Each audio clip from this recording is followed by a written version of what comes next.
ตื่นเต้นไม่แพ้กันตอนนี้ทุกคนก็มารอลุ้นกันดูอยู่นะครับว่าใครจะเป็นคนแรกนะครับ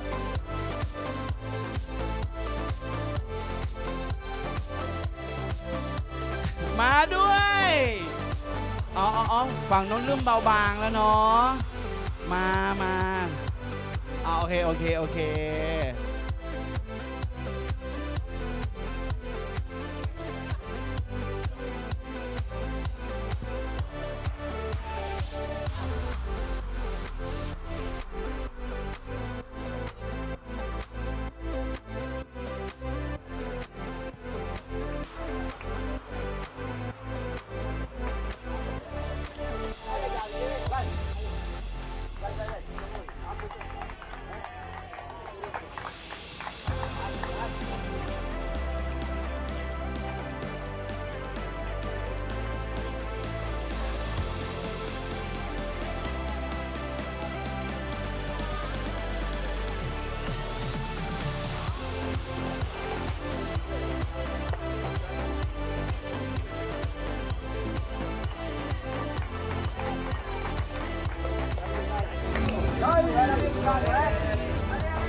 เอาละค่ะนะครับรถพับเบรกนะหรือเจเนอเรลของเรานะครับเราจะเข้าเส้นแล้วนะคะอีกประมาณ1 กิโลเท่านั้นนะคะครับผมนะครับตื่นเต้นกันไม่แพ้กันระหว่างพิธีกรตากล้องแล้วก็ทีมงานรวมถึงคนที่มาคอยเชียร์กันอยู่ตอนนี้ด้วยนะครับผมบริเวณด้านหน้าเส้นชัยเห็นบอกว่าเหลืออีกประมาณ1 กิโลเมตรเท่านั้นนะครับก่อนที่เขาจะเข้าเส้นชัยกันเอากว่านี้อีกนะ1 กิโลเมตรอะฮะถ้าเป็นภาคเหนือเนี่ยเขาบอกว่ามีปูนกับปูนนะฮะถ้าคนเหนือบอกไปปูนนี่คือเรียกรถไปได้เลยไอ้ปูนอีกเรื่องหนึ่งปูนก็ไป2 คันเอาไป2 คันอุ้ยมาฉีกอ่ะมาแนวฉีก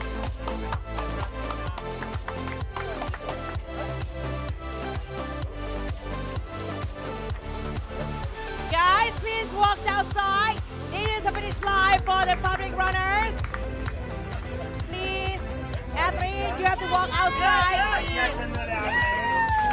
Class area, thank you very much for your cooperation.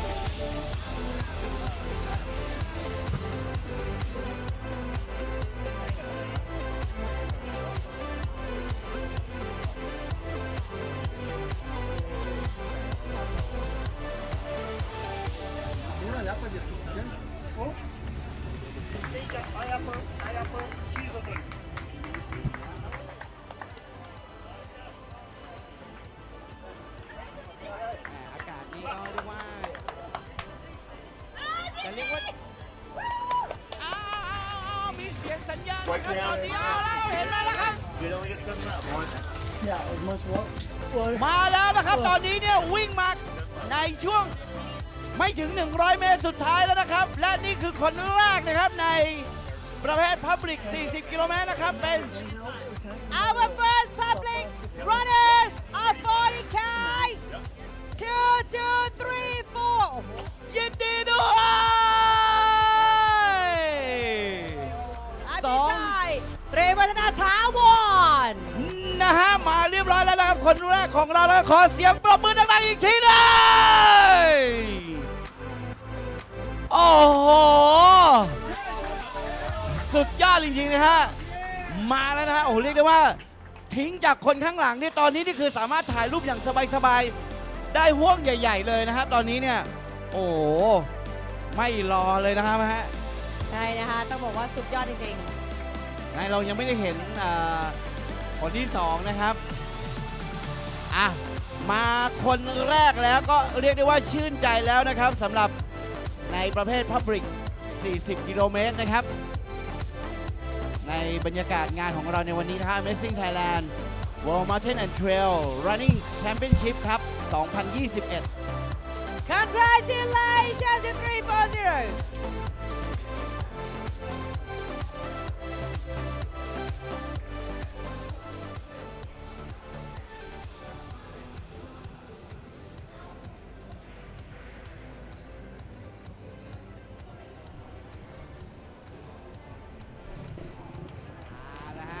ก็พยายามที่จะสังเกตนะครับแล้วผมก็พยายามจะอัปเดตนะครับในการประสานงานระหว่าง Congratulations to Diana Ginala from Latvia ตอนนี้ก็จะมีการพูดสลับกันนะฮะเพราะว่าในจอที่จอกันในส่วนของแชมเปี้ยนชิพนะครับจอใหญ่ของเราไลฟ์สดนะครับข้างๆชิงช้าสวรรค์นี้ก็จะเห็นบรรยากาศของนักกีฬานะครับในรุ่นของแชมเปี้ยนชิพนั่นเองส่วนของเรานะครับพับลิกนะครับเมื่อมีคนแรกแล้วคนต่อไปนะครับก็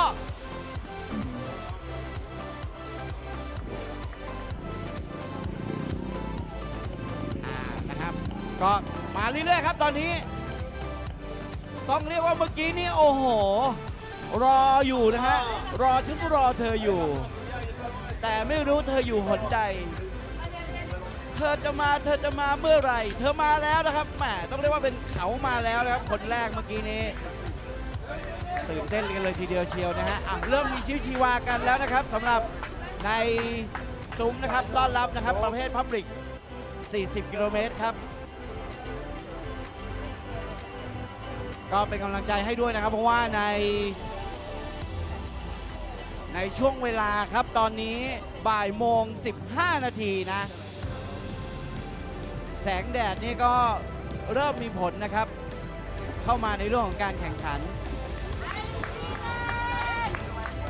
และตอนนี้นะทางฝั่งของแชมเปี้ยนชิพนะครับก็มีนักกีฬานะครับเข้ามาอีก1 คนแล้วนะครับตอนนี้ number 339 Congratulations เรียบร้อยไปแล้วอีก1 คนนะครับเป็นสุภาพสตรีนะครับโอ้โหนึกในใจนะครับถ้าเป็นเราเองนี่โอ้โหไม่น่าจะไหวอย่างเขานะครับได้แต่คิดว่าวันหนึ่งนี่คงจะอยากจะไปถึงจุดที่เขาแบบวิ่งเทรลกันล้ำๆอย่างนี้ได้บ้างนะครับ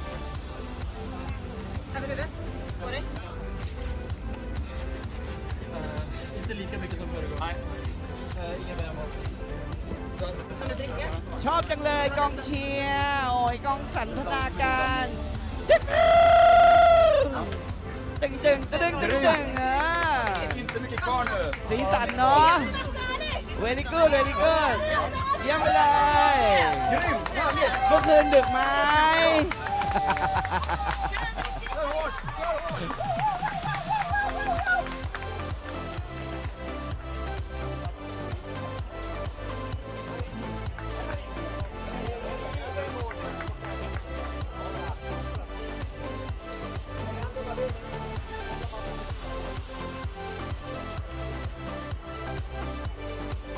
ในบริเวณงานของเรานะครับนอกจากว่าเราจะมารอรับนะครับนักกีฬานะครับที่กำลังเข้าเส้นชัยกันนะครับสำหรับเพื่อนๆนะครับหรือว่าผู้ติดตามนะครับก็สามารถเดิน เดินเล่นในงานได้นะครับเรามีในส่วนของ Up Expo นะครับ Expo ก็จะมีผลิตภัณฑ์นะครับในแบรนด์ยอดนิยมนะครับต่างๆในหลากหลายราคานะครับแล้วก็รวมถึงโปรโมชั่นพิเศษนะครับในทุกๆงานครับเวลาเราจัดงานขึ้นมาครับแบรนด์ดังหรือว่าสินค้าเหล่านี้นะครับก็พี่ๆนะครับที่เป็นตัวแทนจำหน่าย ก็จะนำสินค้ามาลดราคาเป็นพิเศษนะครับแล้วก็ฝากเชิญชวนนะครับใครๆก็ที่เข้ามาร่วมงานนะครับสามารถไปเลือกซื้อเลือกหาใช้ส่วนตัวก็ได้นำไปเป็นของฝากให้กับคนที่เราเชียร์ก็ได้หรือว่ามอบเป็นรางวัลก็ได้ว่าเซอร์ไพรส์ครับมาเชียร์เพื่อนมาเชียร์ครอบครัวมาเชียร์คนรักของเรานะครับแอบเซอร์ไพรส์นะครับเตรียมใดๆก็แล้วแต่นะฮะเป็นนาฬิกา GPS จะเป็นวัดความดันจะเป็นรองเท้าเครื่องแต่งกายกระเป๋าใหม่นะครับหรือว่าของเล็กน้อยอย่างขวดน้ำซิลิโคนยังไงก็ได้ใช้ผมว่าราคาหรือความใหญ่ของไม่จำเป็นนะอยู่ที่ว่าเราเตรียมไว้ให้จากใจนั่นเองนะลองดูแล้วกันครับในส่วนของ Expo เดินเล่นกันได้เลย May change yes, sir. Without mistake, please.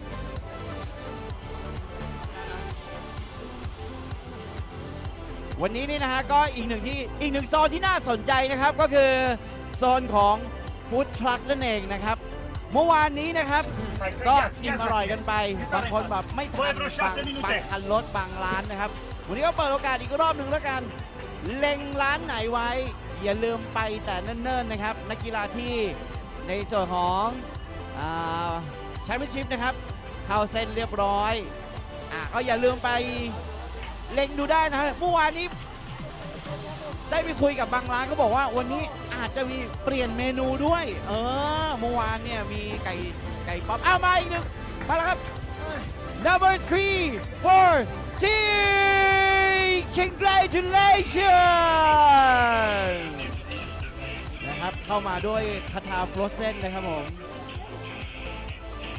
ก็เก่งจริงๆเลยนะเราลองไปลงกันไหมสลับกันให้เขามา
สารวันแข่งขันนะครับวันนี้ก็ถือได้ว่าเป็นวันแข่งขันวันที่2นะครับก็เป็นวันไฮไลท์หลักนะครับเพราะว่าในครับค่ะใช่ค่ะพร้อมเหรอครับค่ะพร้อมค่ะโอ้โหต่อเลยค่ะเชิญค่ะไม่เจอประจำที่เรียบร้อยแล้วต่อค่ะต่อได้เลยนะวันที่2ได้ไงคะวันที่2กำลังจะบอกว่าในประเภทของรายการเราเนี่ยก็มีรุ่นที่หลายคนก็ลุ้นกันอยู่คือวันนี้ชิงแชมป์โลกนะฮะในเรื่องลองเทรลแล้วก็ช็อตเทรลนะครับทั้งเมนแล้วก็วิเมนนั่นเองก็ลุ้นกันกำลังจะโยงถึงวันพรุ่งนี้ครับพี่โซเฟียว่ามีในระหว่างที่เรายังรอนักกีฬากำลังวิ่งเข้าเส้นชัยนะครับมีเวลาพูดถึงวันพรุ่งนี้สักนิดหนึ่งคุณก๊อฟอยู่ไหมคะ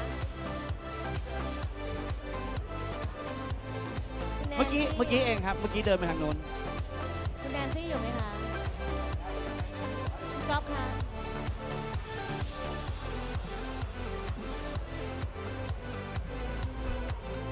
สักนิดหนึ่งกันแล้วกันนะครับพรุ่งนี้ก็จะมีนะครับใน มีตอนเช้าสุดเลยนะครับก็จะมีเป็นวิ่งนะครับโรดนะครับออนโรดนะครับ10 กิโลเมตรครับเริ่มต้นกันตั้งแต่6 โมงเช้าปล่อยตัวนะครับเป็นวิ่งนะฮะออนโรดนะครับพับบิกโรดแล้วก็ตอน8 โมงครึ่งนะครับ8 โมง 30 นาทีจะเป็นสตาร์ทนะครับ up and down รุ่นจูเนียร์เมนแล้วก็ 9 โมงตรง start up and down junior women นะครับแล้วก็ 9 โมง 45 start up and down รุ่นแบบซีเนียร์นะครับแล้วก็ตามด้วยซีเนียร์ผู้หญิงนะครับตามลำดับกันไปครับเหลือวิ่ง2 วันเท่านั้นนะครับที่เราจะได้ร่วมสนุกกันในบรรยากาศนะครับเอาวะสายตาตอนนี้นะครับเห็นคนสปรินต์เข้ามาแล้วนะครับแล้วนี่คือมาแล้วอันดับ2นะครับกำลังเข้าเส้นแล้วนะครับตอนนี้อันดับ2ของเราหมายเลข public runner 2044นะครับยินดีด้วย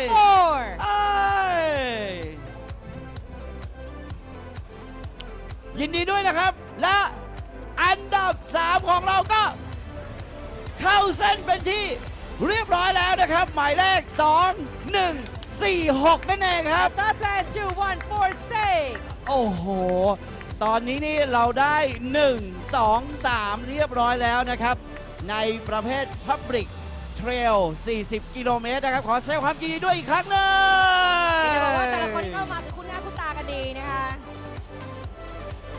คุณพี่วัชรพลนะครับถ่ายรูปกันก่อนนะผมพยายามแอบมองชื่อนะครับพี่ครับกฤษนันท์กับพี่วัชรพลนั่นเองครับคุณพี่วัชรพลนะครับหมายเลข2146แล้วก็คุณกฤษนันท์นะครับ2044ครับยินดีด้วยครับสุดยอดมากเลยฮะ40 กิโลเมตรเทรลไม่ใช่เรื่องธรรมดาแต่เขาทำได้นะฮะ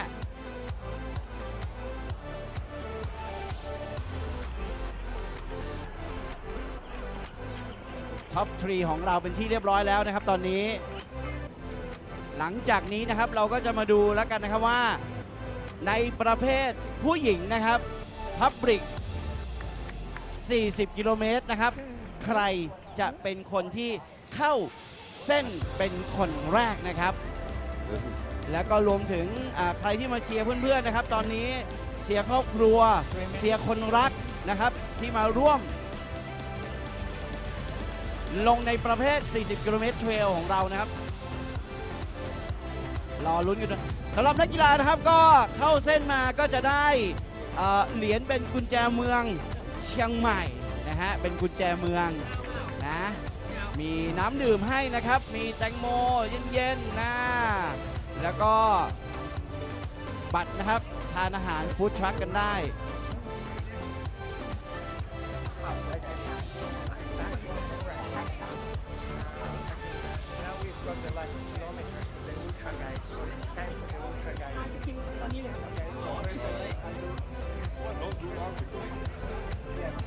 So you stay with me.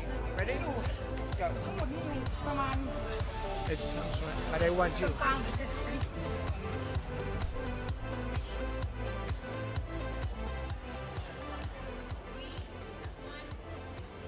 Welcome back to the final stretch of the ultra race, and who better to serve it with than the ITRA Trail responsibles? What an event! Enrico Polini from Italy, welcome. Thank you, Sergio. Nice to be here. Ma questo è veramente un piacere per me. Potremmo parlare in italiano, ma meglio andare in inglese, dai. Ok. Io parlo tagnol. Okay, but in the old times, this sport was about Spain, Italy, France, the United States, Switzerland. Now we are seeing that it's a global sport. We've had world champions today from Romania, from Norway. I think that's great news, isn't it, Enrico? It's developing. It's a trend that started nearly 15 years ago, but it's still growing, and I think that during the pandemics it was even increasing in terms of people running, because it was one of the few things that people could do, and we have seen so many people starting running, and well, running outdoor in the nature is of course much better, much easier, much more fun. So we're now together. Today is the great day of trail running. We've had the finals of the marathon. For those of you who are not here with us, world champion CHIANGMAI, Norway. World champion women, Denisa Dragomir, Romania. World champion men's team, Italy. World champion women's team, Spain. Wow, what a mix of the classical powerhouses and the new up-and-coming race powerhouses. Yes, and we must bear in mind that this race in both male and female was really a very high level. I mean, the top 10, top 20 are all in a bunch of minutes, and they fight it all the time. And the overall time of the first 10, the top 10, compared to the course is a super time. We will see it when we will elaborate the ITRA performance index. That will give an idea of the time compared to the course, but the feeling is that they were fast, really a historic fast. Performance, yeah. Now breaking news, mates, where I'm almost ready to welcome the ultra world champion, the American Adam Peterman. Just passed the 73 kilometers mark, so it's just 5 kilometers to the finish, and he has taken 6:52:12, 6 hours 52 minutes. We're seeing the popular runners. Those are popular runners, most of them. The one with the white bib. Yeah, because we are trying to create a real festival, right? Sure. Enrico, we're having populars together with the elites, and they share the course, they share the excitement, and they even share the eat and drink out there. Of course.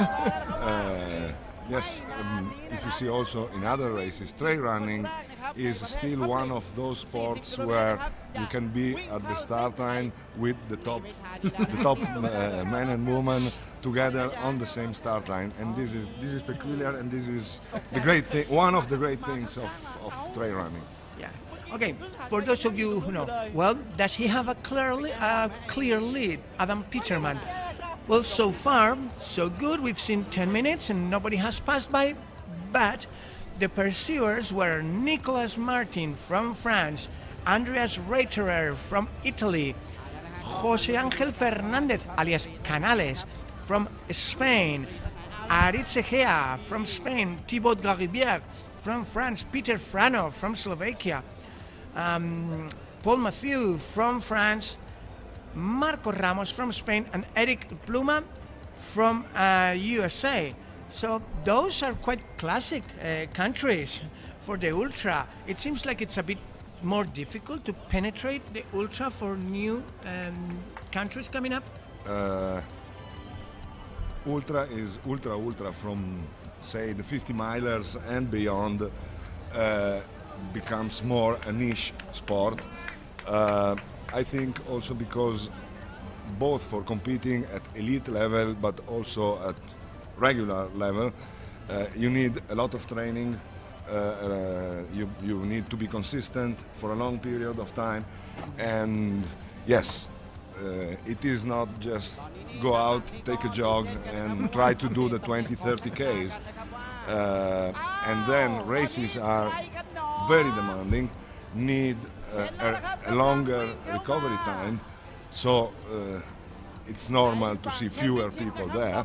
Nevertheless, we must say that this race, the long race, in these championships, is the one that registered the larger number of entries, so is the most crowded race, and yes, this means something.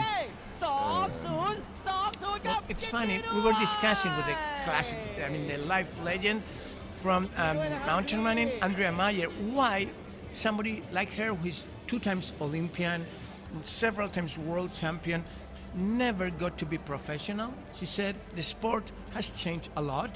Now, yes, there is room for professionals, and that makes a great difference, she says, because she is not professional. She cannot train and rest as needed for a marathon or an ultra, so she is forced to stay at uphill or classic distances because she will not have time. Yes, it is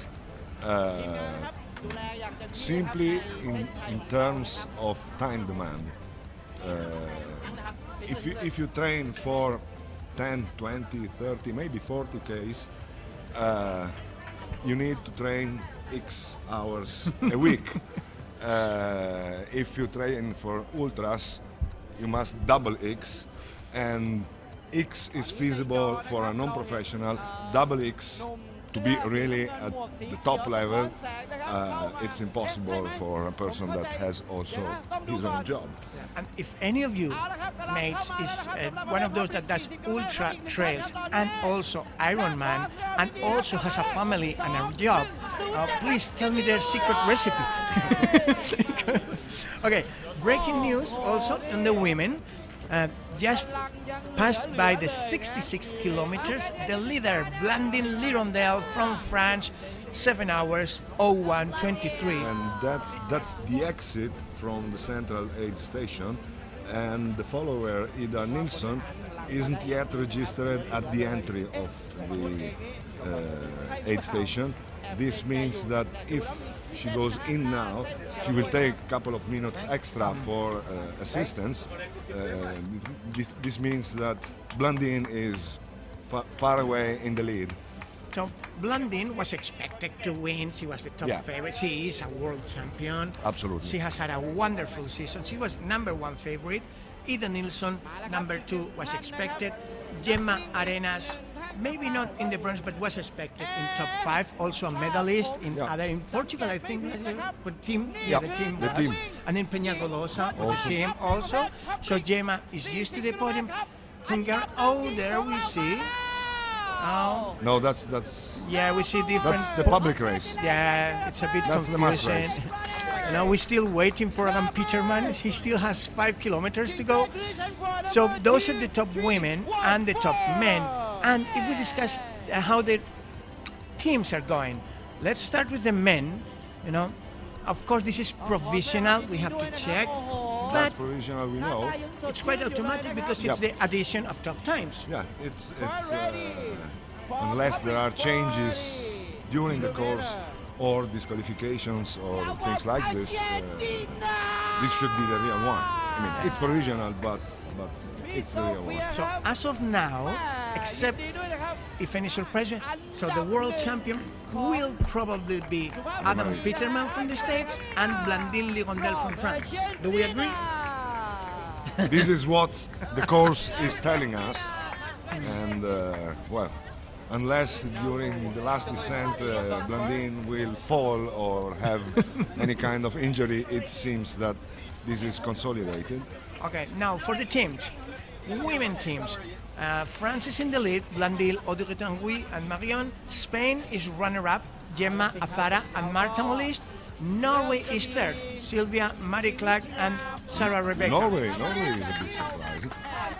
They've been, I mean, they're having a wonderful They have a world beautiful team, championship. but it means that they prepare it and dedicated it They very are well. outperforming Italy and the United States. That's an right. achievement.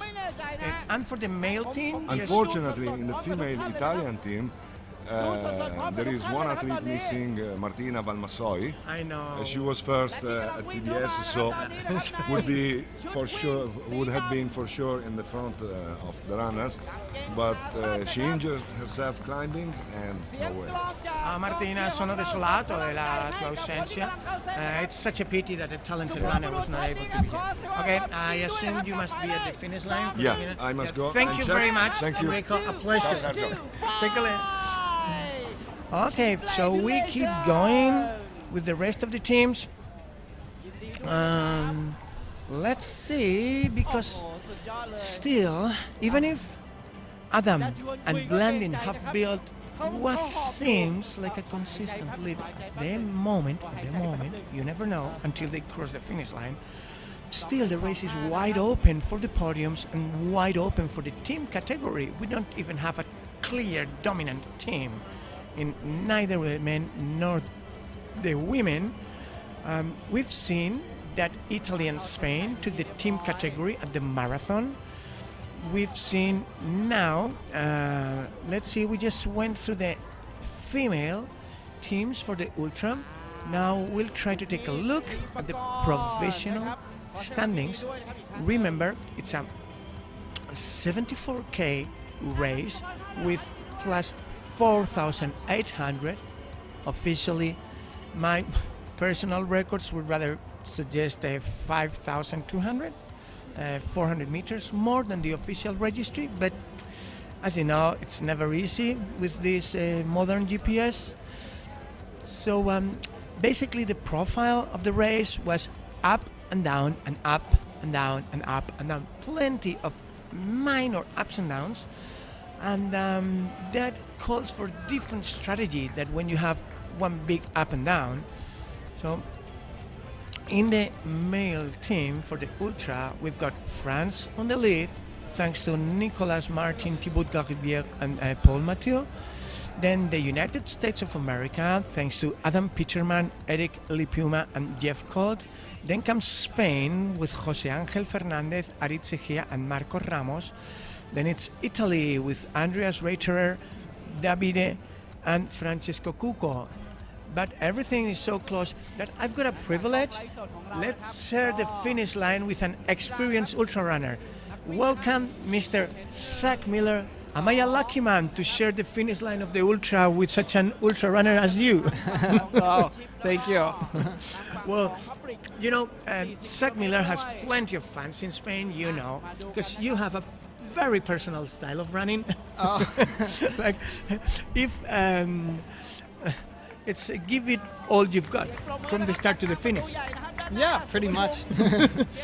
Yeah, and but today you chose to run the marathon, and it was challenging for you because it's not your comfort zone. Why did you choose to run the marathon? Yeah, I mean mostly because UTMB was just about 2 months ago. Okay. So I like to give myself a bit more time before jumping back into a long ultra race. Mm-hmm. So the 40K just seemed to make more sense for where I was at in my training and what I'm hoping to do the rest of the season as well. So yeah, I was very tempted to race the 80K, but I decided to just keep it short. Okay, and so you made it to the finish line, not maybe the best race ever that you've had, but still, I think it's something that goes in your backpack for the future.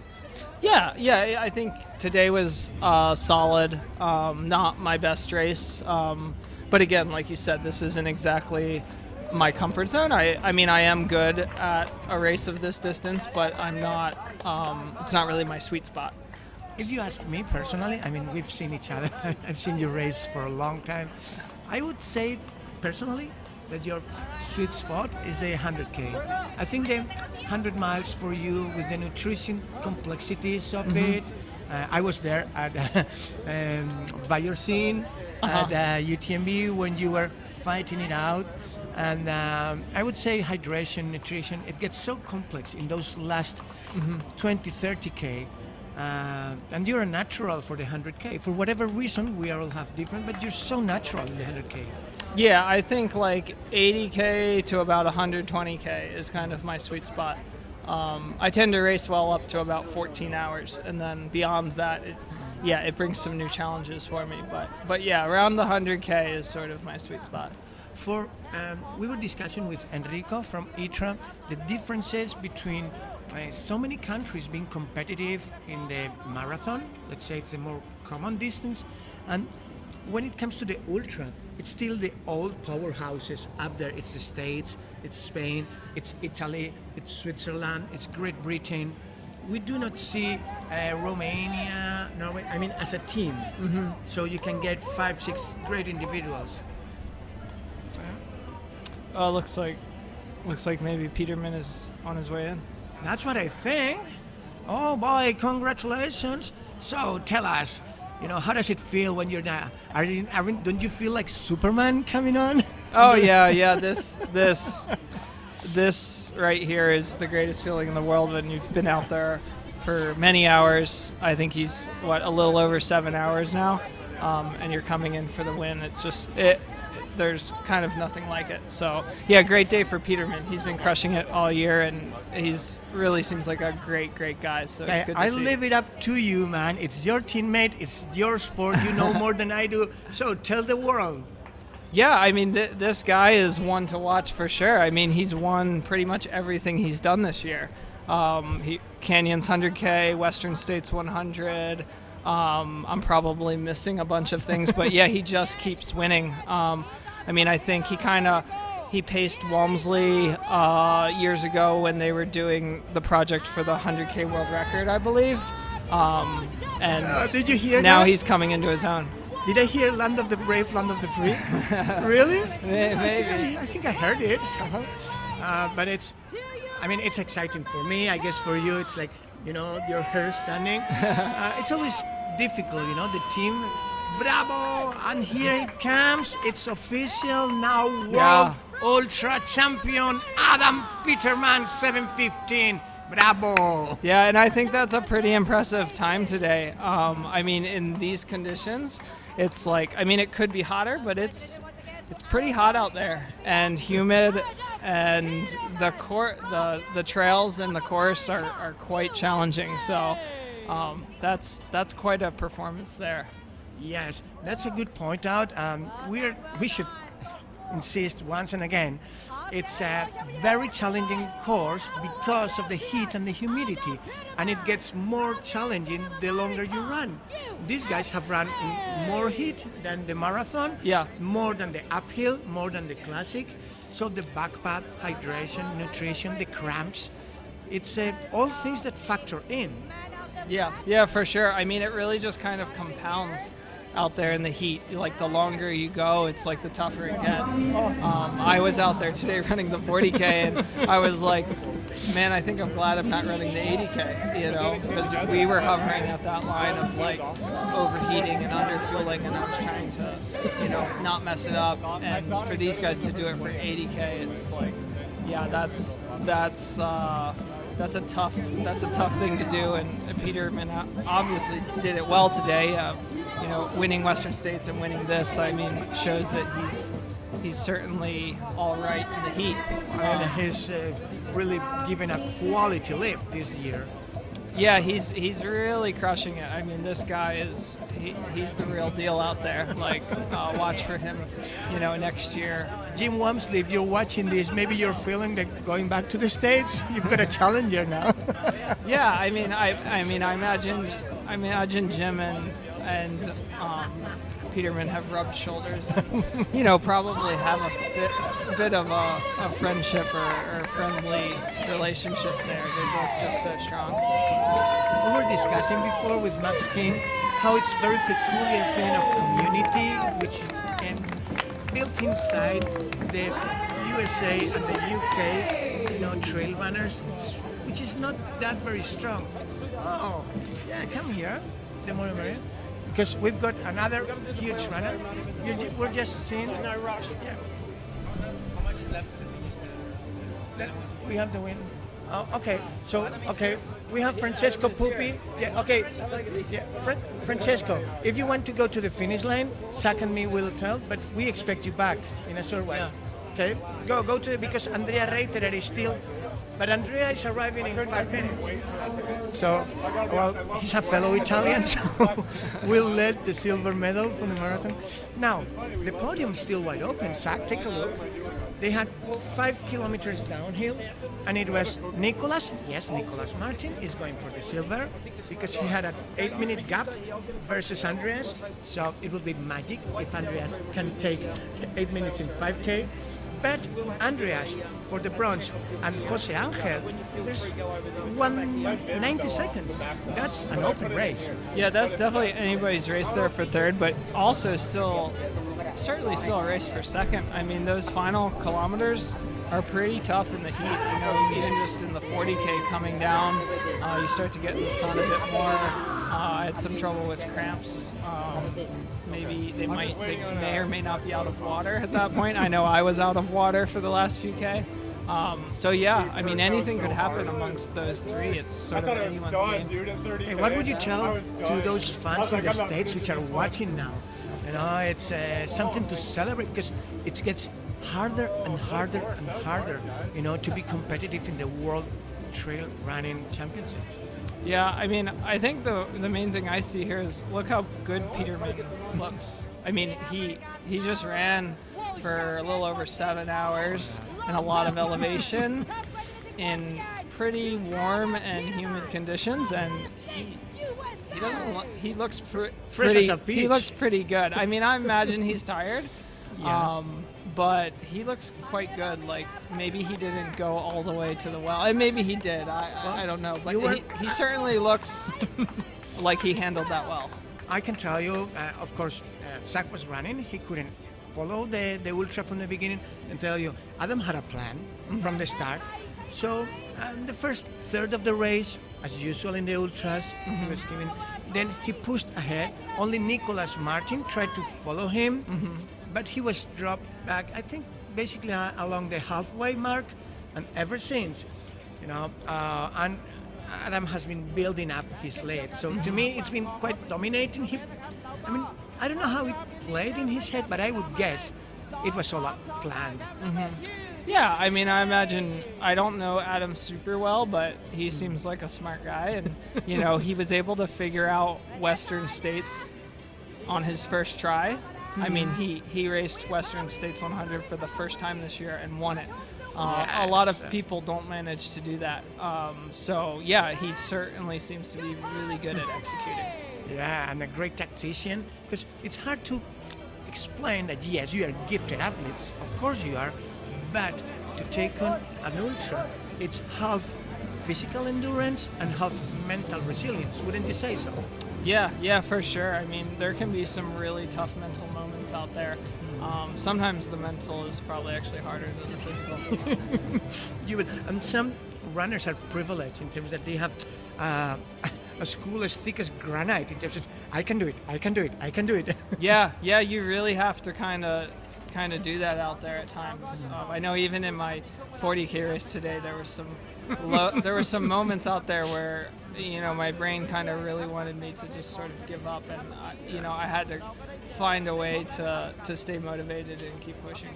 So all of those out there popular runners like me, the LI do not suffer. Yes, they do suffer like we do. It's just that their tolerance to pain, I think, goes way higher than a regular, you know, pack runner. Yeah, it's kind of hard to say because we don't really have a way of, at least as far as I know, of measuring that. But yeah, I mean, I don't know. I think some of the successful ultra athletes do have sort of a unique relationship with pain and how they perceive it and what they're able to do. And their, let's say, Spartan-like attitude. In example, when I was recently, some years ago, Pikes Peak Marathon, I had the privilege of running up and down Bar Trail, which is it, and I came across a tiny little refuge, bar camp, over the 3,300 meter mark with snow so many months a year with just a little stove. And guess who has been living and working there for years? Yeah, right or wrong? Yeah, correct. I lived at that cabin from 2015 to 2020. Yeah, I was a caretaker there, and it was a great life. It's a very special place to me. I still go back and visit.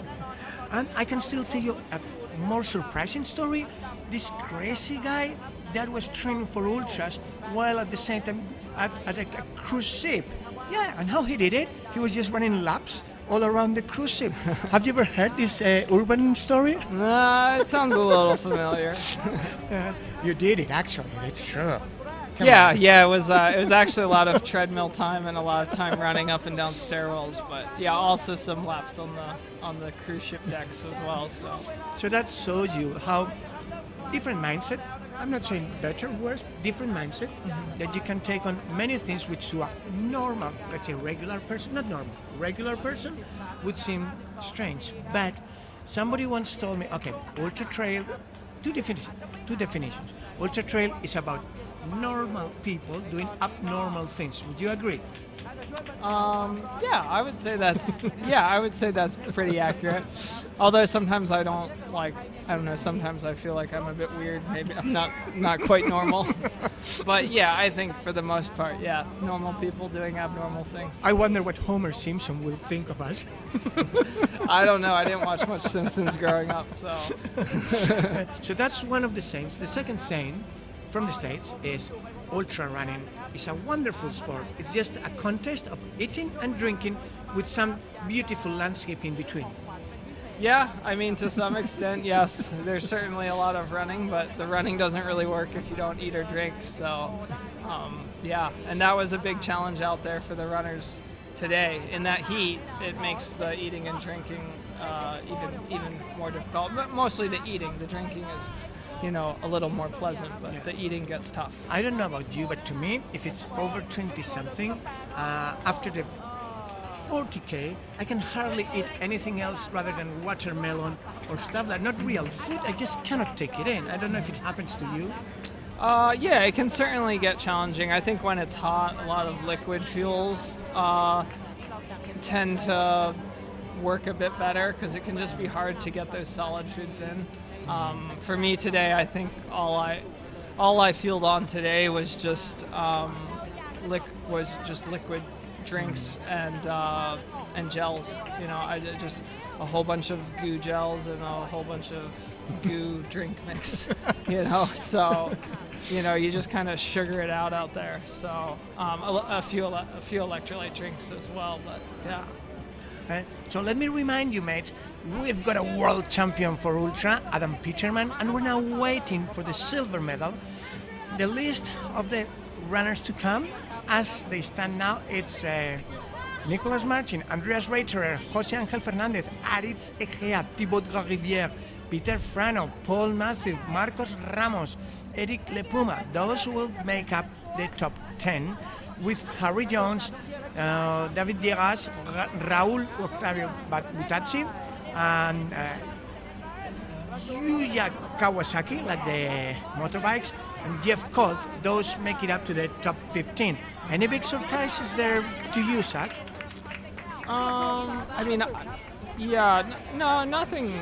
Nothing too great. I do notice there are 3 Americans in that top 15 there. But I think it's going to be tough for them to win the team competition still. It looks like Spain and France, Spain and France look like they have very strong teams. But yeah, I think I'm not sure. The Italians have some high finishers there as well, but I think maybe the top 3 will be France, Spain, and U.S. in some sort of order there, but I don't know. Italy might squeak in. I'm not sure where their third is at. Allez, Nicolas, le jour de gloire est arrivé.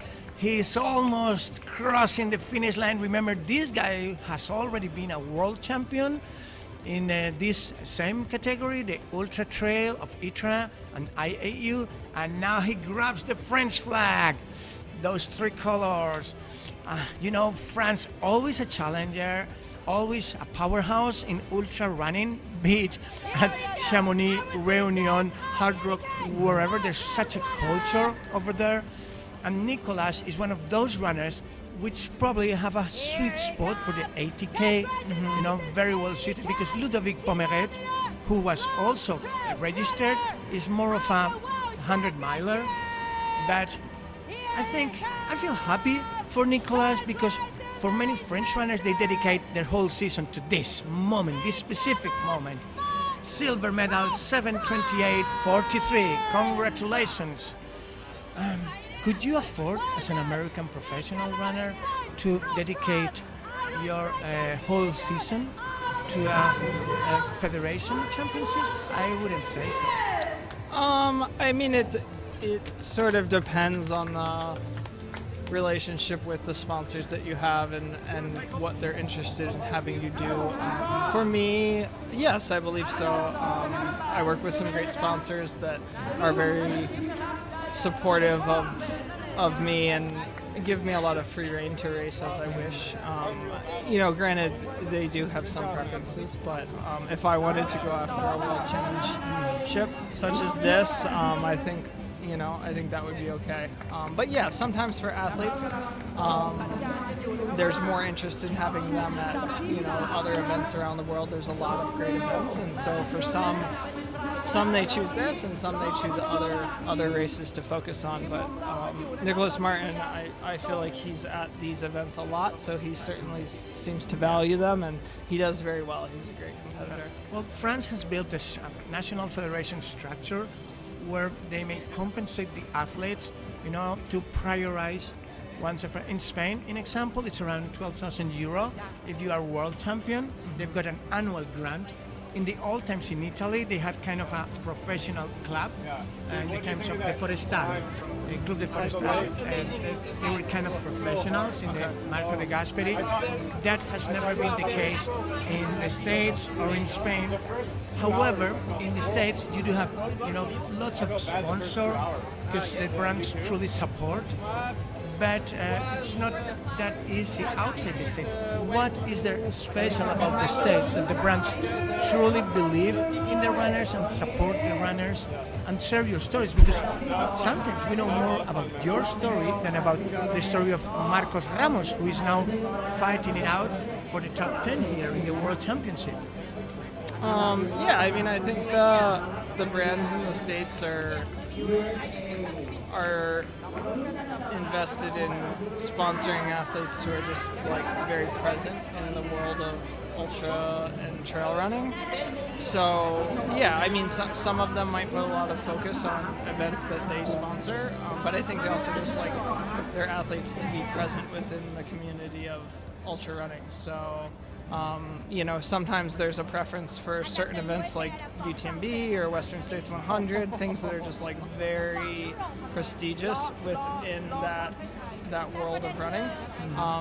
But something like this is also prestigious. I do feel that in the States sometimes an event such as this is maybe not always valued as much, there might not be as much support or encouragement from organizations for athletes to compete as maybe in France or other countries. But we still see a lot of great U.S.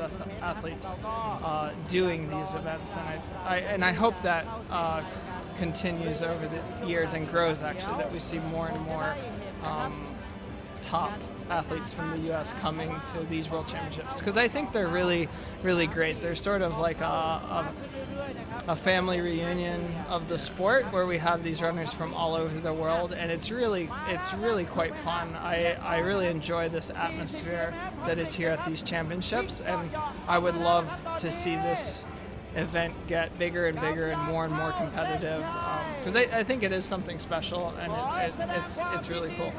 And I really appreciate you taking your time to be with us instead of relaxing at the pool, because I assume that for the American fans and for the international fans, hearing it from your lips, has a special value. I do believe that the live streaming is one more step, which is helping the fans to fall in love with these events, because yes, I acknowledge that having a 100-miler on for 20 hours might be demanding if you're not a trail freak like we are.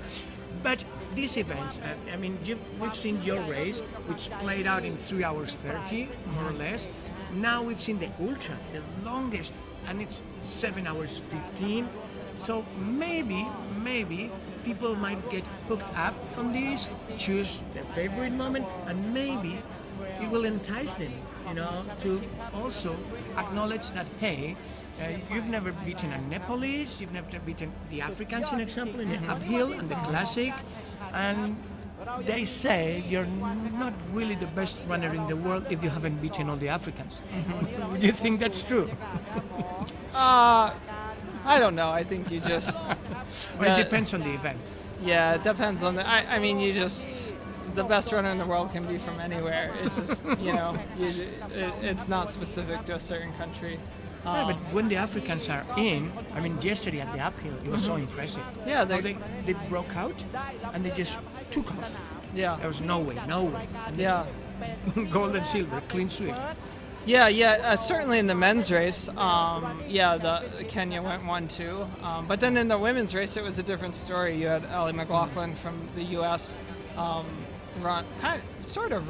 running away with it, but she had a sizable lead at the top. Yes, she did. To take the gold, and that was very impressive.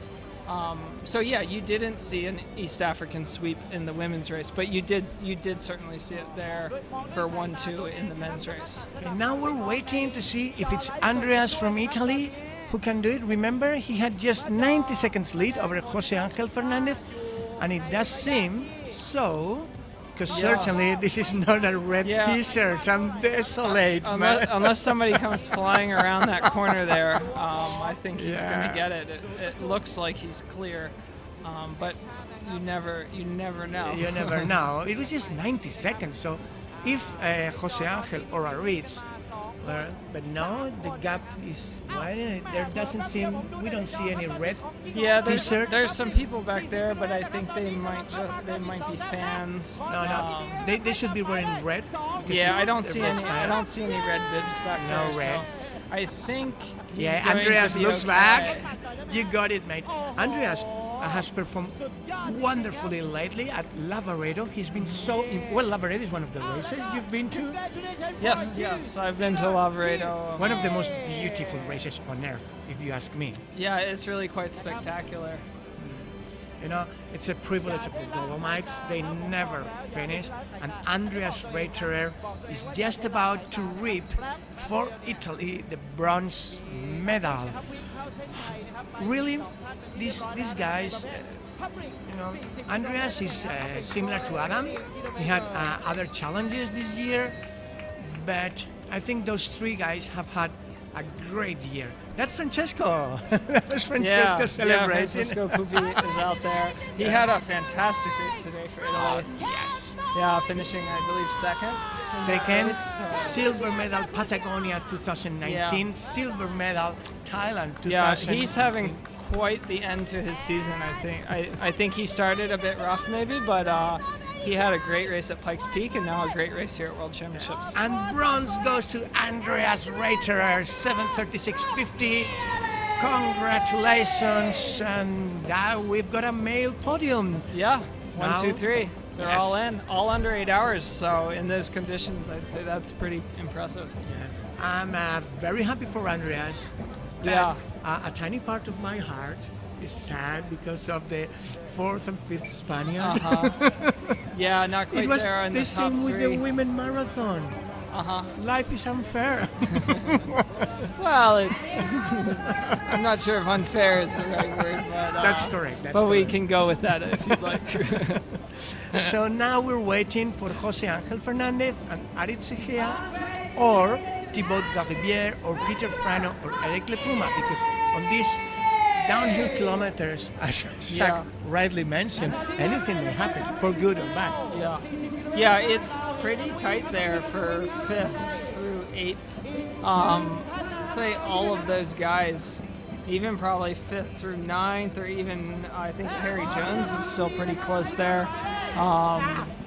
Yeah, actually it goes quite a way. They're all pretty much bunched up there, so we'll see who comes in next. It does look like maybe Jose is going to be all right, though. He has a bit of a Jose gap. Angel Fernandez Canales from Jaén, Andalusia.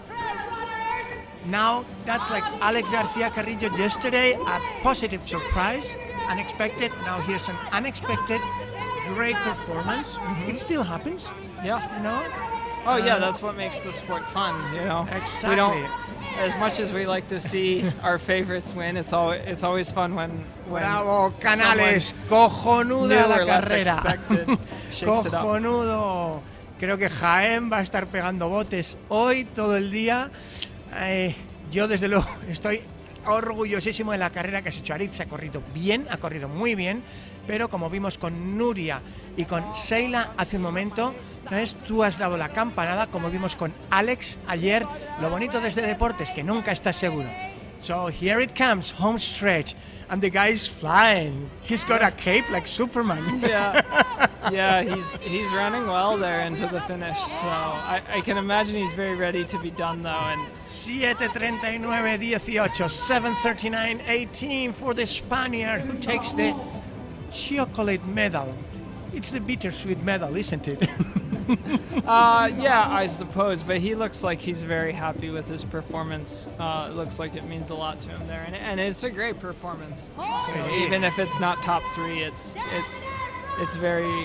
very strong, and there's a lot of good runners at these World Championships. Well, not to mention that he has been leading the Spanish team to what might become a gold medal for Spain as a team, because if Aritz comes in now, 5th, they will have built quite a lead, because then we will have the second Frenchman and the third French. Still, if all goes as now, France will probably still be slightly ahead. Yeah, I haven't done the math there on any of those, or the US even, but Okay, there we go. Peterman's 1 will help the US, but I don't think it's enough to get them. According to the present calculations by the result system, France will be the leading team with oh no, that's the female. Excuse me.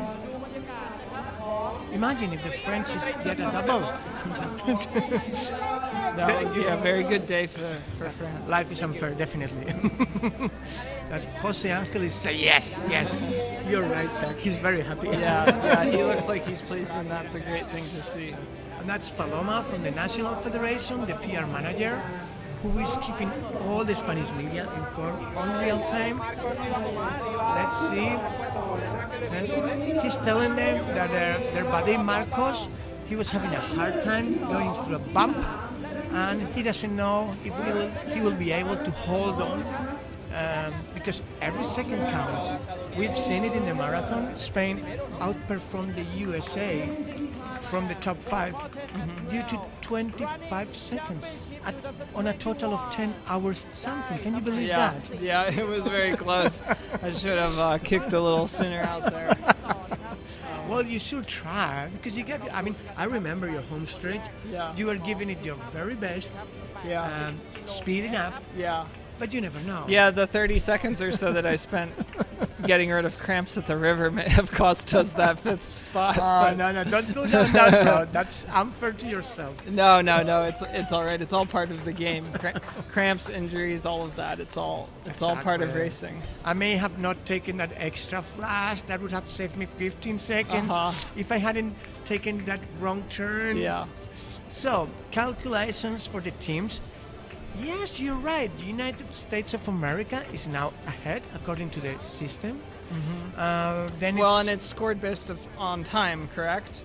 Yes. So Peterman had a very fast time, so that's certainly helping them there. Yeah. And then Eric LaPuma and Jeff Colt are very close together. So yeah, it's. I mean, 3 guys in the top 15 sure helps. The French have 3 guys in the top 10, but as Zach rightly pointed out, the lead that Adam was able to build onto the finish, as compared to the very tight finish for the top, I would say 5 to 15, it will be very close. Yeah, and of course, I guess the times are estimated. Yes. Is that correct? Because these guys are not in yet.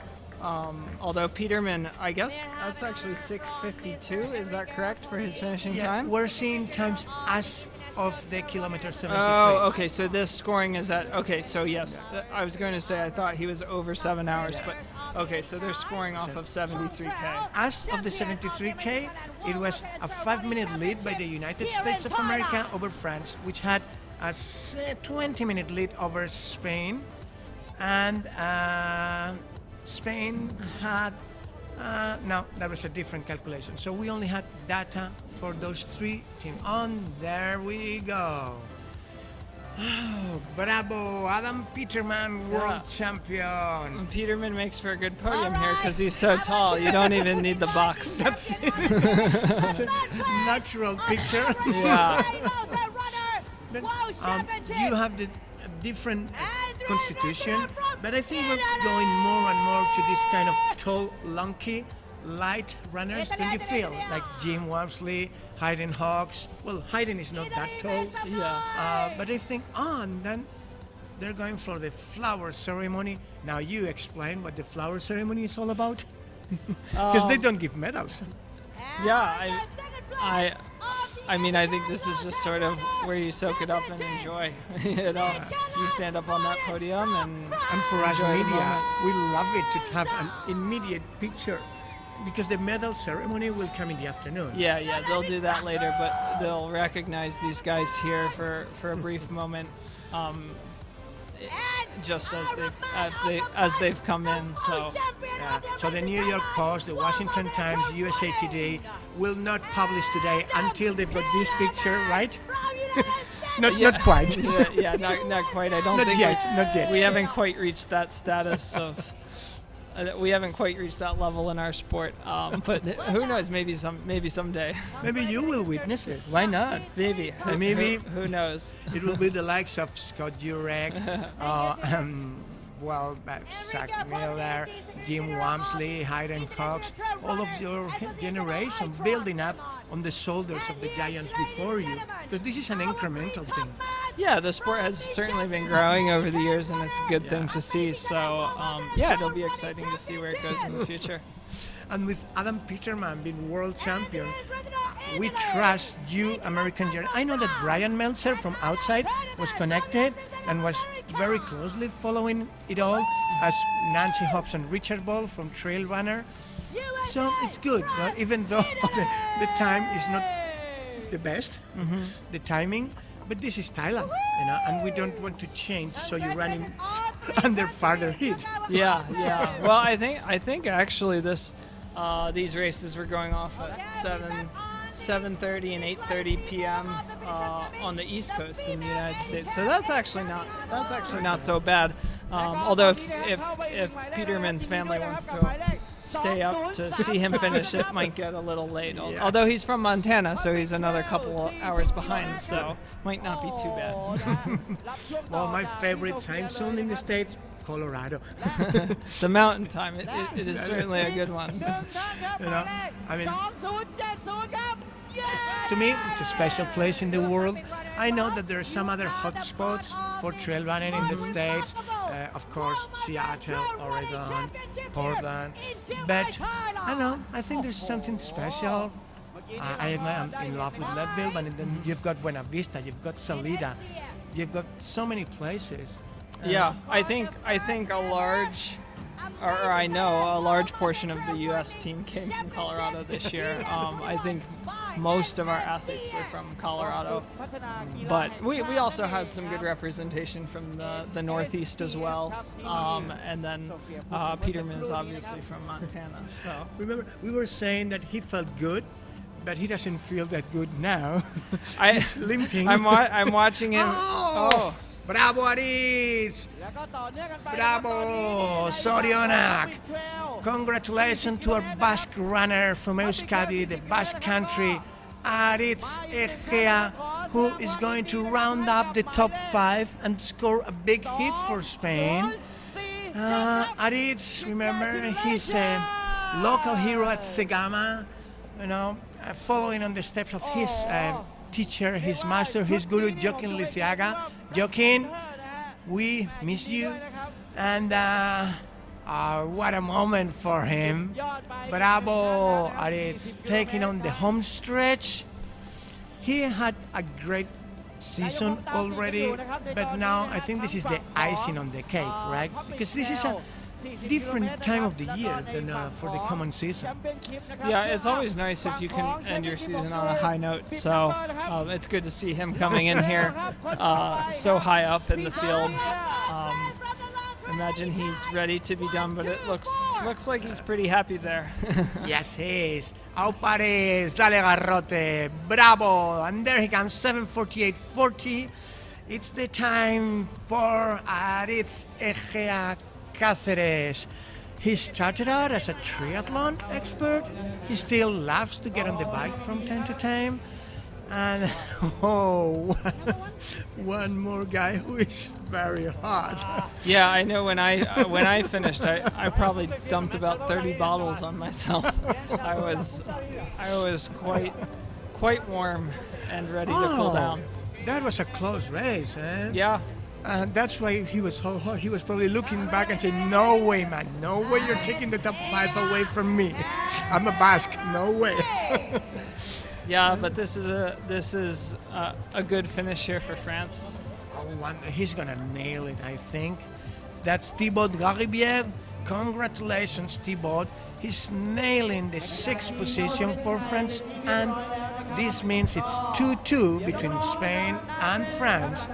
So the jury is still out, but it very much looks as the 3rd runner will be Paul Mathieu, who is currently racing 9. It would take Marcos Ramos to build a miracle. As Canales told the girls at the finish, he's going through a big bump. He's now 19th, Marcos, losing ground. But Thibaut, what a finish. Yes, 7:50.10. Bravo, Thibaut. So It will be very interesting to see how this shakes out in the team standings. yes. You have, let's see, you have 1 in for the U.S., you have 2 in for Spain, and you have 1 for France and 1 for Italy. And And now it's actually 2 for France. 2 for So France. 2 for France, 2 for Spain, and 1 for the U.S., but that 1 is Yeah, but- your winner, Adam Peterman. So And it will be exciting to the finish because we see second runner USA is coming up now in 8th. Then we have the French runner who is coming in 9th. But there's another American, which yeah, is Jeff Colt is close. So it's going to be very close, I might say. So yeah, I mean, as long as nobody implodes out there in the final kilometers, which can certainly happen, especially on a day like today in these conditions. But yeah, we will see. This could be a tight race. And remember, Marcos, he was in the top 10, even top 5 before. He's dropping like lead. No? Yeah, and some days that's just how it goes. It's but it is important to remember out there that it is a team competition, so you got to keep pressing. This is Eric Lapuma coming in here. So it looks like U.S. is going to get their second man to the finish. And Yeah, he overtook Peter Frano, the Slovakian, who made a gallant effort to run Transvulcania 74K 2 weeks ago, and now 74. Yeah, and this is a great finish for Eric. We've seen him in World Championships before, more on the road. But for him to come out here and bring home a very solid performance in the trail discipline is really good for him and great to see. He is so He happy. actually looks really good. I mean, I don't know. I feel like I if I was out there, I feel like I would look pretty rough coming to this line. 7:52.10. Yeah, he looks good, and that's very solid for Eric. So it's an even tighter fight with the French. Yeah, so now we have 2 for Spain, 2 for France, and 2 for the U.S. So it's going to come down to these third guys. Yes, but oh, there it is. Peter Frano, if I'm correct. Oh, it's been a bit too long for him. He didn't even feel, when you don't feel like taking the flag, it's probably because you're not having the best of moments. Well, he was probably leading on La Puma there, and to get past in the final bit is never what you want, but still a great top 10 finish here. So Yeah, I mean, it was 6 or 7. It's no big deal, but that's why you're elite runners, because to you, it is a big deal. but this is the first, I believe, for Slovakia. So we're still waiting on the third for France, USA, Oh and boy, Spain. what is this? What is this? What This are would we be seeing the here? first runner for Norway. It looks like this is Unbelievable. close here, though. These guys are running hard. Unbelievable it's very finish. tight here. Beautiful. So we'll see. Who said ultras are not exciting? Oh boy, Yeah, take a look at the Frenchman. After Is he- 80 kilometers, just sprinted in. Oh, there you go. Beautiful. Paul Matthew overcome by... That's Didrik Hermansen, what a finish! Yeah, that's a good performance there for him. What a final run! I've seen this guy win at Transgran Canaria, Didrik, but I didn't know that the guy had such a sprint. Paul is probably Well, saying, he- "I hate you, man. I hate you." Yeah, he needed it today. That was very tight. So no room for error. And watch it, because we now have more runners coming in. So we still have runners coming up fast. Yeah, we're see. still watching for that third U.S. runner, that third runner from Spain, and that third runner from France, because this should decide our winner for the race. I So believe. now we're waiting for Harry. Yeah, Harry Jones seems it's in. We missed it somehow. Yep. And then because of the duel, we missed. So we have another British man in, and this is from Switzerland, Raymond Mares. Yes, that we can see. And it's the Romanian Raul Butazzi who should be, and then it's Jeff Colt, if nothing has changed. Yeah. So yes, that's Switzerland, that's Ramon Manage. I'm sorry, Great Britain, we didn't see images of Harry Jones, but the sprint between Hermansen and Mathieu. Yeah, so I think this is Ramon, correct, from Switzerland. 80 กิโลเมตรลองเทรล Ah, โบกสะบัด great. ออกมา And it looks like we might have some more commentators here. Oh, definitely. So please, come with us. No, Stian. Dietrich just came in. So come Yeah, share so with Stian, us. you should come give us your No, thoughts. the three of us. The three three we of can us? still. Yeah. I mean, I'm a privileged guy. This guy. So now we join with a luxury commentator, Stian Angermund. First and foremost, congratulations, world champion. Thank you so much. Still looking white to me, man. Oh, it was a super tough race. So, did you enjoy it? Yeah, I mean, in a painful sort of way, but You're starting fast. yeah. It's Zach Miller. The course was very, very good. It was a great course out there. I'm not Big sure variation. if you thought the same, but Now, like when I finally came down the first downhill, then it was nice. Yeah. The first downhill was like, oh, that was so tough. Like around 1,000 vertical meters downhill, non-technical, where you can just run way too fast and destroy your legs completely. So that was a tough part. yeah. But then after that, that second climb That was like perfect. out was right in your wheelhouse. I Oh think. yeah. That was Steep and long. yeah, that suited me well. Okay. And then it was more runnable at the end. Let me remind you, the top 4 that we had in this marathon are history.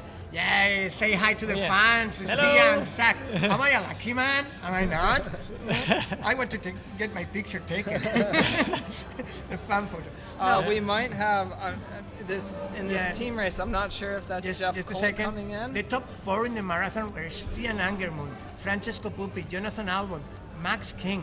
Isn't that a historic poker? Yeah, that's like I'm thrilled to be at the podium with those strong guys, and I feel sad for Max King. He also deserved to be on the podium. We should just make the podium bigger. So, but he was flying in that downhill, and to see him do so well, that makes me believe in the future. Like he's not a teenager anymore, and still like he's running so well. Come on, guys. I want a picture taken of the 3 of us. Yeah. Yes. Yeah, that's okay. a good Raul point. Butazzi is coming in. It's the 13. He's a Romanian living in Spain, Yeah. much like Lionel Christian Manole. Oh, here's Jeff Colt for the U.S. So Oh, this, yeah, fantastic. This may secure Take the flag. the gold medal for the U.S. Oh, yeah. I guess it will depend on the times, but this is great to see if you're rooting for Team USA back home. This is big for the States, Yeah. because they were moved out of the top 5 in the marathon Yeah. by Spain by 25 seconds. No way. Out Oh. of 10 hours total. It's unbelievable how close. And I think that speaks volumes about how the sport has grown. Yeah, but that's it's cool that like the level here is fantastic. It's maybe one of the races with the highest level this year. And I was It's, so disappointed by a guy who lives in Norway that published a tweet last day saying, oh, who cares about the winner of the World Championship? And I was, don't you know who is running here, man? Do you really know? I mean, and it was a guy living in Norway. Okay, no, yeah. their loss, I think. Well, there's some. We are here having a fun time, right? Absolutely. Yeah, I mean, and then like just but- enjoy the moment. Yeah, the 40K race was very competitive today. I mean, just look at the top four there. Stian, Pupi, Can you come in? I mean, talk about a poker opponent. John Albin, and No, Max you see, King. guys, That's I some stand of the up. best I of can the see best. that. You sit Oh, down. No, I can. We've got four. We Yeah, have we- four. We have yeah, four. yeah. We have four, Yes, we okay. have four. Because yeah, is that? Yeah. we're watching Awesome. live. So we might. France, I think this is we so more cool. or less have a winner once think so? this finishes Oh, no, in, it's because not this will be 3 for the States and 3 for France. Thibaut is It's already 1, 2, 3. This is And the fourth. I don't think. I think he's going to nail it. So if we go to the live results for the teams, But This how is- does it work? Does it just a work by second. rank or No, by they time. go It's by time. Ah, okay, cool. I like that. In uphill and classic, it's by rank, and marathon and ultra is time. yeah, it makes more sense. I think. Yeah, I like it when it works on time instead. That's cool. Oh boy, first Martin So Kern. how did it go with Italy in the team 7:59.52. for the team rank for the marathon? Goal. Goal. Ah, congratulations. Placed 3 in the top 10. Awesome. Okay, That's fantastic. Francesco, say hi to the fans. Yeah, Benvenuti, signore. Yeah. The silver medal, the gold medal. Are we not lucky here today? Thanks for everyone watching and 40 yeah, กิโล ciao เมตรชายของเรานะครับตอนนี้เข้ามาถึงท่าน all นะค the รับ people ขอแสดง following ความ from ยินดีกับ Italy. หมายเลข 226 ครับ And we're also happy to see the first Japanese here, Mr. Kawasaki, like a motorcycle racing down. Awesome. So if we go to the team standings, You've got. sorry, but We don't care. I really want to know. And Yeah. I haven't imagine seen any the results, so followers please- at home from please the show. United States Okay, are so quite as of now, interested too. France is on this, top. Is it This female? is female. Oh this is yeah. female. And how many runners We go count? to the male. Three. Okay. Okay, so Switch to now the male. male. Wait, we see Yeah. Kawasaki and as the You're in U.S. France. States. So it is By 6 minutes. That's awesome. right now. The U.S. is leading over Yeah. France, and they're all in. So There I is no. think this will be. I don't think. Congratulations. Yeah. Awesome. So sad. You have just broken news to the world.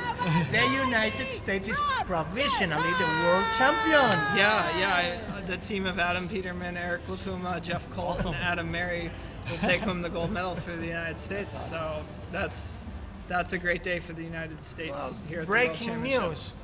Francesco, Italy took the gold as a team, for then silver as an individual, gold as a team. It's difficult to dream of a better day. Yeah, honestly, it was a really good day for me. And considering how my season went, it started really bad because I broke an elbow twice actually. One in December last year and one in June this year. I fell during a race and I broke it exactly in the same bone. But you did also something like last โอ้โห autumn, นะครับ right? ผมชอบพลังของ Yeah, นัก then กีฬานะครับ I was kind of losing hopes for this race because I got sick in the beginning of October, so like training wasn't ideal at all. And I was actually sick for a week, and then the 2 weeks after being sick I was really suffering and had a very bad feelings in training. So I thought, oh, this is not gonna work. I'm not gonna make it for the World Champs. Believe it or not, Francesco, Zach already mentioned it. I feel happy for Francesco because he had a tough start. Really, yeah, you can check the streaming. So I know the sport is quite unique because we compete as hell. You've seen that finish, Yeah. but we share so much that it's funny because we compete as hell with the bib on, but the moment you take the bib off, we go out to share a drink, as you pointed out. Yeah, of course. We share tips on how best to run. So, Stian, what tip would you give to Francesco so next time you don't break up from him? Don't get sick then. Come to Norway and train on the technical terrain. Yeah, you're welcome. Absolutely. At Yeah. what moment within the race, Francesco, did you have because I was there in Patagonia and I saw the race between Jim and Francesco. It was fantastic. It was such a close fight, Yeah, it was a really up, good down, fight. up, down. when did you realize that today it was not going to be that close with Stian? So basically, the race, like the first climb, we was just probably in control, and then the first downhill we were running together with That was like fast me, and tough. Stian, Max King, and John Albon. Yeah. Yeah, we were running pretty fast, but we were just waiting for the second climb that we all knew it was the key part of the race. And yeah, actually, as soon as the climb started, Stian was able to make a gap, and Yeah, I was faster on the drink station. there. yeah, you were fast, and I took some time because I couldn't really open my bottle right away. So Yeah, I saw you struggling there. yeah, I opened with my teeth actually. Okay. And yeah, I lost a few seconds, and I was actually behind John and Max too. So what's Then that? like I tried to reset myself, and I caught up with them, but you were already gone. So But you're not I think far, you were not far no, behind not the too high far. start. Come in. I was coming. Yeah, but, yeah, I was like climbing pretty strong, I think. But you really made a difference on that climb. So yeah, that's where the race. And basically- Stian, when did you stop looking back, or you never stopped looking back? At like when the last turn, I was still looking back because I know when Francisco is running behind me, and like he's He's- one of the top best athletes in the He's world. no small enemy. Yeah, like yeah. So I know that he can finish super strong. I've seen it several times before, so I was not sure at all. To Yeah, it reminded me of the Golden Trail Series final of last year that we were running together at the top of the yeah. at the top of the last climb, and then unfortunately Stian took a wrong turn and then it jumped from a wall and got injured. Yeah, So I was screwed up a able to little bit. win that way basically, and then he finished sixth. But you know, today he won and I was second, so that's kind of cool. And then with the downhill finish too, I think you've got to be concerned about guys like Max King and John Albon. Oh yeah, Yeah, I absolutely. was Because freaking those scared. two can just fly going Yeah. downhill. Absolutely, they It's are like, super oh, fast. But well, I have, we like- can also run quite fast. Well, on the yes, downhill. yeah, not But, that you can either. But Depends. Yeah. if I was ever in front of Max King or John Albon Yeah, on the of course. descent, Yeah, you know, they or are- probably any of you guys, it, No, but it that, would just that's, be. yeah, it would that's be not a true. Like both of them concern. can just fly in the downhill. It's amazing how they can deal with the downhills. Yeah, I think Now- like Now, excuse me, now that you mentioned Max King, I was checking with him because Max King got world qualified on the classic, believe it or not, Yeah. in the States. And we've seen Zach, who is an ultra runner at heart, now taking on the marathon. Do you guys feeling like moving up like Aritz here has just done to the ultras? Or does your heart still feel true to marathon? I would like to change perspective and ask like, why wouldn't we move down to the short distances? Like we don't have necessarily to increase the distance, which is it would be a lot of fun. I really want to, but it doesn't mean that like growing as an athlete you need to go farther.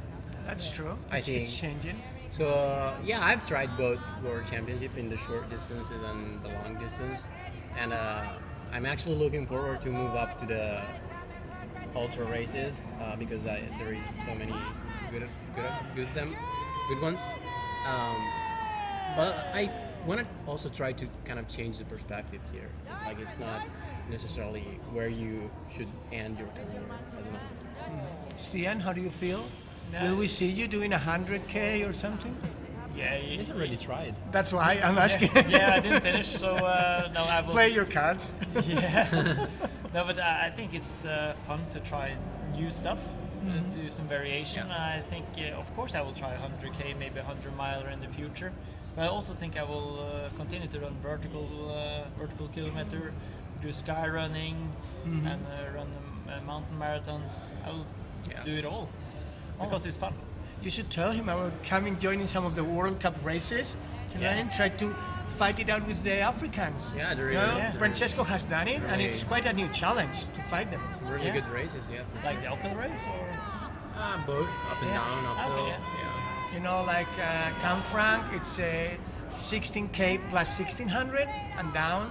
Yeah. For example, you would love that. Technical, Pyrenees. nice. Yeah, like Montaigne d'Aigles is plus 2019, right? Yeah, only up. That's a Yeah. great In, race. in Saint-Gervais Mont Blanc, all the way up to the first refuge of the classic, to Mont Blanc. and also racing with Filemon Kiriago and Patrick Kipgeno, Yeah. which it's interesting because they've got a different style than you guys. And there's always a way to learn from them. Yeah. Italian guy finishing now. Yeah, I think it's the third Italian guy because Davide Sciarra is also finished, and then our Andreas So let's go in Reiter detail is third actually. This will be painting a clearer So picture. this is Riccardo Montani. Probably finish close. I like think they give that everyone a it's flag. the female there. So France is still winning for the women, and then Spain. Congrats. Great race. Awesome. So time has gone by and still the States are up, number one, still France, but now we also have, no? Yeah, now it's Spain. Number one, number two. No. Spain, there's no data from the finish yet. Oh, okay. Yeah. Let's check. So we know States one, France Now two. Italy's gonna be third, I think, Come on, Marcos, vamos. because we have 3 finishers. So let's see the individual. So far we've got the first 19, which have been Adam Peterman, Nicolas Martin, Andreas Reiterer, José Ángel Fernández, Canales, Aritz Egea, Thibaut Garibier, Eric Lapuma, Peter Frano, and Didrik Hermansen, Norwegian, Paul Matthew, Harry Jones, Ramon Manes. Those were the top 12. And then we had Raul Butacci, Jeff Colt, Martin Klein, Kawasaki, David Serias. This is Hoffman from Germany, we just saw, and Andrei Preda from Romania. So 2 Romanians also. That's good to know. And then And then another Japanese, It's good obviously. there are so many nations. if that we do go well. to the women's race, do we know who is leading over Yeah. there and what the team competition is looking like? Definitely. They Let's should- just watch for a second for the Japanese because I'm still praying for Marcos to make it to the finish line so we have the full yes. team.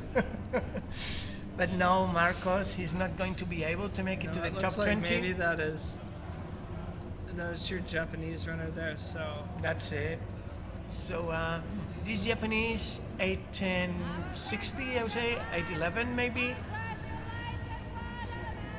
Maybe Japan will be able to be a contender for the top 5 teams with these 2 runners in already. How are the women doing? Let's go to the women race. Yeah. Okay. Ain't it lovely that we can have all real-time data? Yeah. So let's go to the female race. Oh, no Marcos. This is Sweden. Oh boy. Well, so the female race is being led by Blandi Lirondale, followed Ida by is having- Ida Nielsen, and they Fantastic. 5 kilometers to the finish. Oh, yeah. and this is a pretty close race here. Yeah. Yeah. We 12 should go out and minutes. cheer them for the finish. Yeah, line. Ida Nielsen is not too far behind. It does look like 2 amazing athletes. Yeah. it does look like 2 France athletes will that have probably really take written the win. history of the sport. Oh, yeah, Because yeah. Ida has done any race from track and field to road to trail to mountain running, and Blondine, we just Yeah, know and I how th- strong she is. And I think has First had, record at CCC this year. That's it. Yeah. yeah, and I think has battled some pretty big injuries. Yeah, in the actually recent years as well. yeah. She also got injured at Flagstaff Sky Peaks in the Golden Trail Series back in September. She That's had not long ago. So Yeah, a really bad ankle. Okay, so fantastic Praying. that she managed to come back. Yeah. for the fans, after the 2 leaders, we have Gema Arenas third, Esther Silak from Hungary fourth, then we have Roxana from Germany and Audrey Tanguy from France and Delespierre from France and Emma Pulli from Switzerland and Giudetta Turini from Italy and Silvia, pronunciation in Norwegian. Nordskar. He speaks much better Norwegian than me. I should. So that's the top 10 for the women. Yeah, So we also have exciting. an open fight here for the Yeah, and the team competition, how is that shaking Okay, out here? let's go see. Because I would say it's also close. On the 66 kilometer, it's France again. should be able to Yeah. get the win. Then Almost an Updates hour every kill- over okay, Spain. every checkpoint. Yeah, it's a big Yeah. lead. And big then lead. for third, we are looking at Norway! Oh, that's Oh. awesome. That's awesome, yeah. The Norwegian women are tough, huh? And then Yeah, is absolutely, there they're anyone awesome. close there in fourth, or is it? Italy. There's Italy is not. Oh, 11 minutes. It's not much. A lot of things can happen there. Okay, vamos, Marcos. Pobre Marcos. Now the guy's groggy. You can take. Isn't it impressive how you can, if you're used to the sport, you can tell Yeah. by the way they're moving. I mean, obviously Marcos is hurting. Yeah. Hurting a lot. He's Exactly just, knows. you can see he's going through the motions just to finish. He's a farm boy from Aragon, south of the Pyrenees. He takes the flag. Come on, bravo, Marcos. I think it's fantastic that they give everyone the flag. Yeah, That's awesome. you know, some runners do not feel in themselves to take it. I didn't take We it. just But they saw get the it. opportunity. Yeah. No, but I mean because we saw it with Peter Frano from Slovakia. He has just been passed by another runner and said, "To hell with this, to hell! I'm an idiot. It's not my day." You know that kind of feeling, because it feels bitter when somebody overtakes you in the last kilometer. Yeah, of course. Doesn't it? Yeah, it can. Yeah, sometimes you. I've don't lost quite a feel like celebrating. Sport Trail Champs podium that way, like in the sprint finish, so Oh, I can tell. Okay. okay. Vamos, Marcos, venga, hay pitera. Es 8, 14, 50, vamos a ver cómo deja España, se lo está jugando. Bravo, Marcos, congratulations. He made it to the finish and I think very he needs some drink Spanish-oriented. and some support because this guy is about to fall down. Too much. Stian, Yeah. do you remember the race where you felt most groggy upon finishing? The worst? The worst. Your that must be worst physical feeling, I'm not mental, but physical feeling that, oh boy, I'm going to fall down. Yeah, that must be like the Golden Trail final last year. I was thinking. When I asked like really 5 hard. kilometers before the finish, I asked if I were at the finish line. So Yeah, it was that was not a really good hard. feeling. I think we have. Is this Ludovic Pomer, right? Ludovic, hey, Coming in Another for legend. France? No, Yeah. we were saying that Zach Miller was out of his comfort zone running the marathon. I would say it's fair for Ludovic to say running 80K for him is out of his comfort zone. The guy excels at 100 miles. You know, he's quite a tactician. He won TDS this year. Yeah, That's it. yeah, he's had quite the year Yeah. with a strong finish at Western States Yeah, and top then one. TDS win Absolutely. I about was 2 months later. So so impressed when he chose to take on the state. I mean, the 100 Western States He's because a great athlete. for us European runners, your specific style of running in the States of flat and fast, it's a challenge, isn't it, Francesco, Stian? Yeah, it depends. Not every race is easy and fast in the U.S. by far. Like, Well, Pikes Peak is different, that's true. and There not are only not- Pikes Peak, but if you there are go to not Hard many. Rock, it's technical and there is a lot of elevation. That is true. It's that not is good true. to generalize. Most of the races in the States are flat and fast, are they not? some Most. of Some of I them. don't know if I would say most, but there is certainly a style of fast Yeah. trail running in the United States. But Bravo. like, Yeah, but because like Francesco has said, there is also some very difficult yeah, racing as because well. we're used to trail and mountain running in the Alps, where of course it's steep because mountains are big. If you go to Colorado, it's very similar. But if you go to Flagstaff, the trails are very runnable. Or if you go to California, like Lake Tahoe, they're also very runnable. It might be worse Depends where than you go. it might be worse than the Alps. It might be the Norwegian forts. Oh, yeah. Because you have ice and cold and Norway is mist. probably, Yeah. on average, is probably the most technical.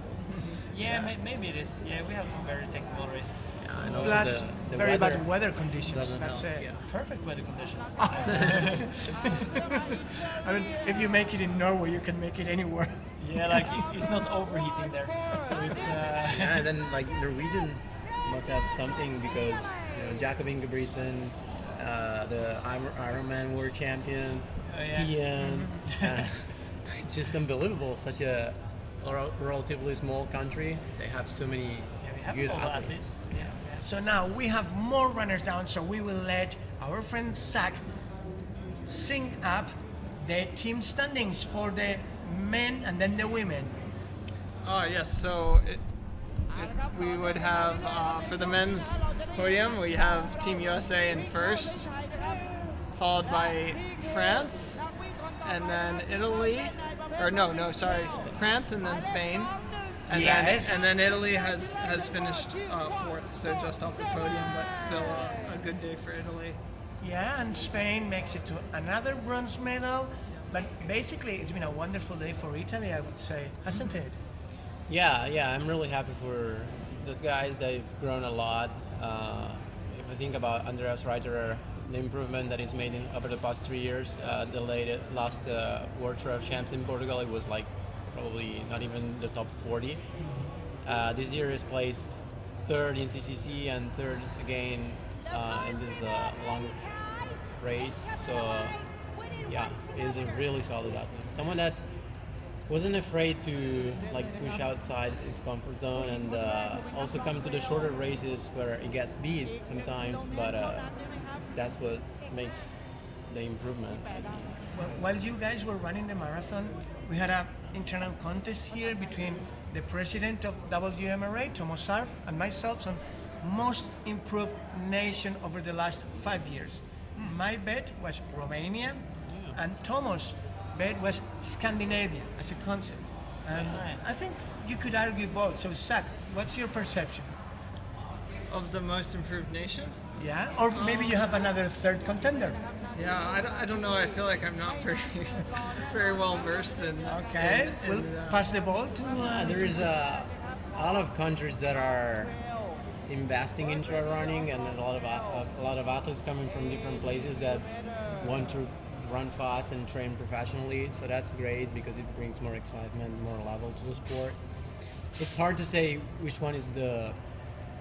country is like the new rising star, but for sure, like historically, the best nations have been USA, France, Spain, Italy in the short distances. But yeah, I think with Africans coming to the sport, mainly in the short distance, but sometimes also in the longer races. Well, now we see them in that in the Segama. Golden Trail Series, for example. Siersinal, they've been there for 15 years. Siersinal, Lucy Morigi yeah. won like 15 years ago. Like All right. Is this our Yes. first? there's Blandine. You're right. Is this our Towards first the finish. female? Yeah. There's Blandine lead on Yeah. there. So here comes our first female. Bravo, the world champion. Amazing. Magnifique, madame. Fantastic She's performance. such a solid athlete. Yeah, She's enjoying herself. Huh? so incredible. Bravo, Blandine, magnifique, fantastique pour la France. La performance d'aujourd'hui, c'est très impressive. Mais c'est autre performance parce que for Blandine, she's so consistent. Yeah. You know, whenever she takes off, she's always going to hit the podium. That's their second title in a row. That's Because she it. also won in 2019. Yeah.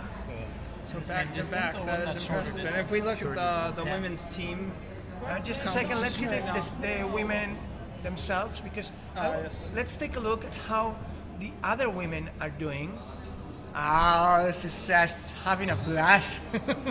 How does it feel, Stian? You've just been through this. How does it feel when you're about to cross the line as world champion? Yeah, I was happy I was able to actually run the whole way through the finish line because I was so exhausted. But it's a good feeling. Yeah, I can recommend it. You feel like Superman with a cape. you can recommend it, but not many people can do it. Bravo, Blandine, les champions du monde. Bravo. And let's see what the official timing we got. 78K in 8 hours 22. So 8:22:14. That's the official timing. Bravo. and yeah, now we're waiting for Ida Nielsen of Sweden And Gemma. Gemma. Well, vamos, Gemma, vamos. It's gonna be tight. Oh, she's crying. Yeah. I remember the male winner of the marathon was also moved to tears. Oh yeah. Yeah, I think I saw that. Yeah, it's a race that moves a lot of emotions, I think, Yeah. because you're not just running for yourself. It's a world champ. You're running for your country. It's always a good feeling when so many things come together in a race. But also like when you have like a big goal for a long, you Yeah. focus on for a long time. Yeah, you announced it last year that you wanted to be the trail running world champion, and you made Yeah, it. like so I really want to it's amazing. run the race and try to be at my best level. And Yeah. yeah, when So I we're managed, I was waiting. like, it's incredible feeling. Oh, such a happy girl.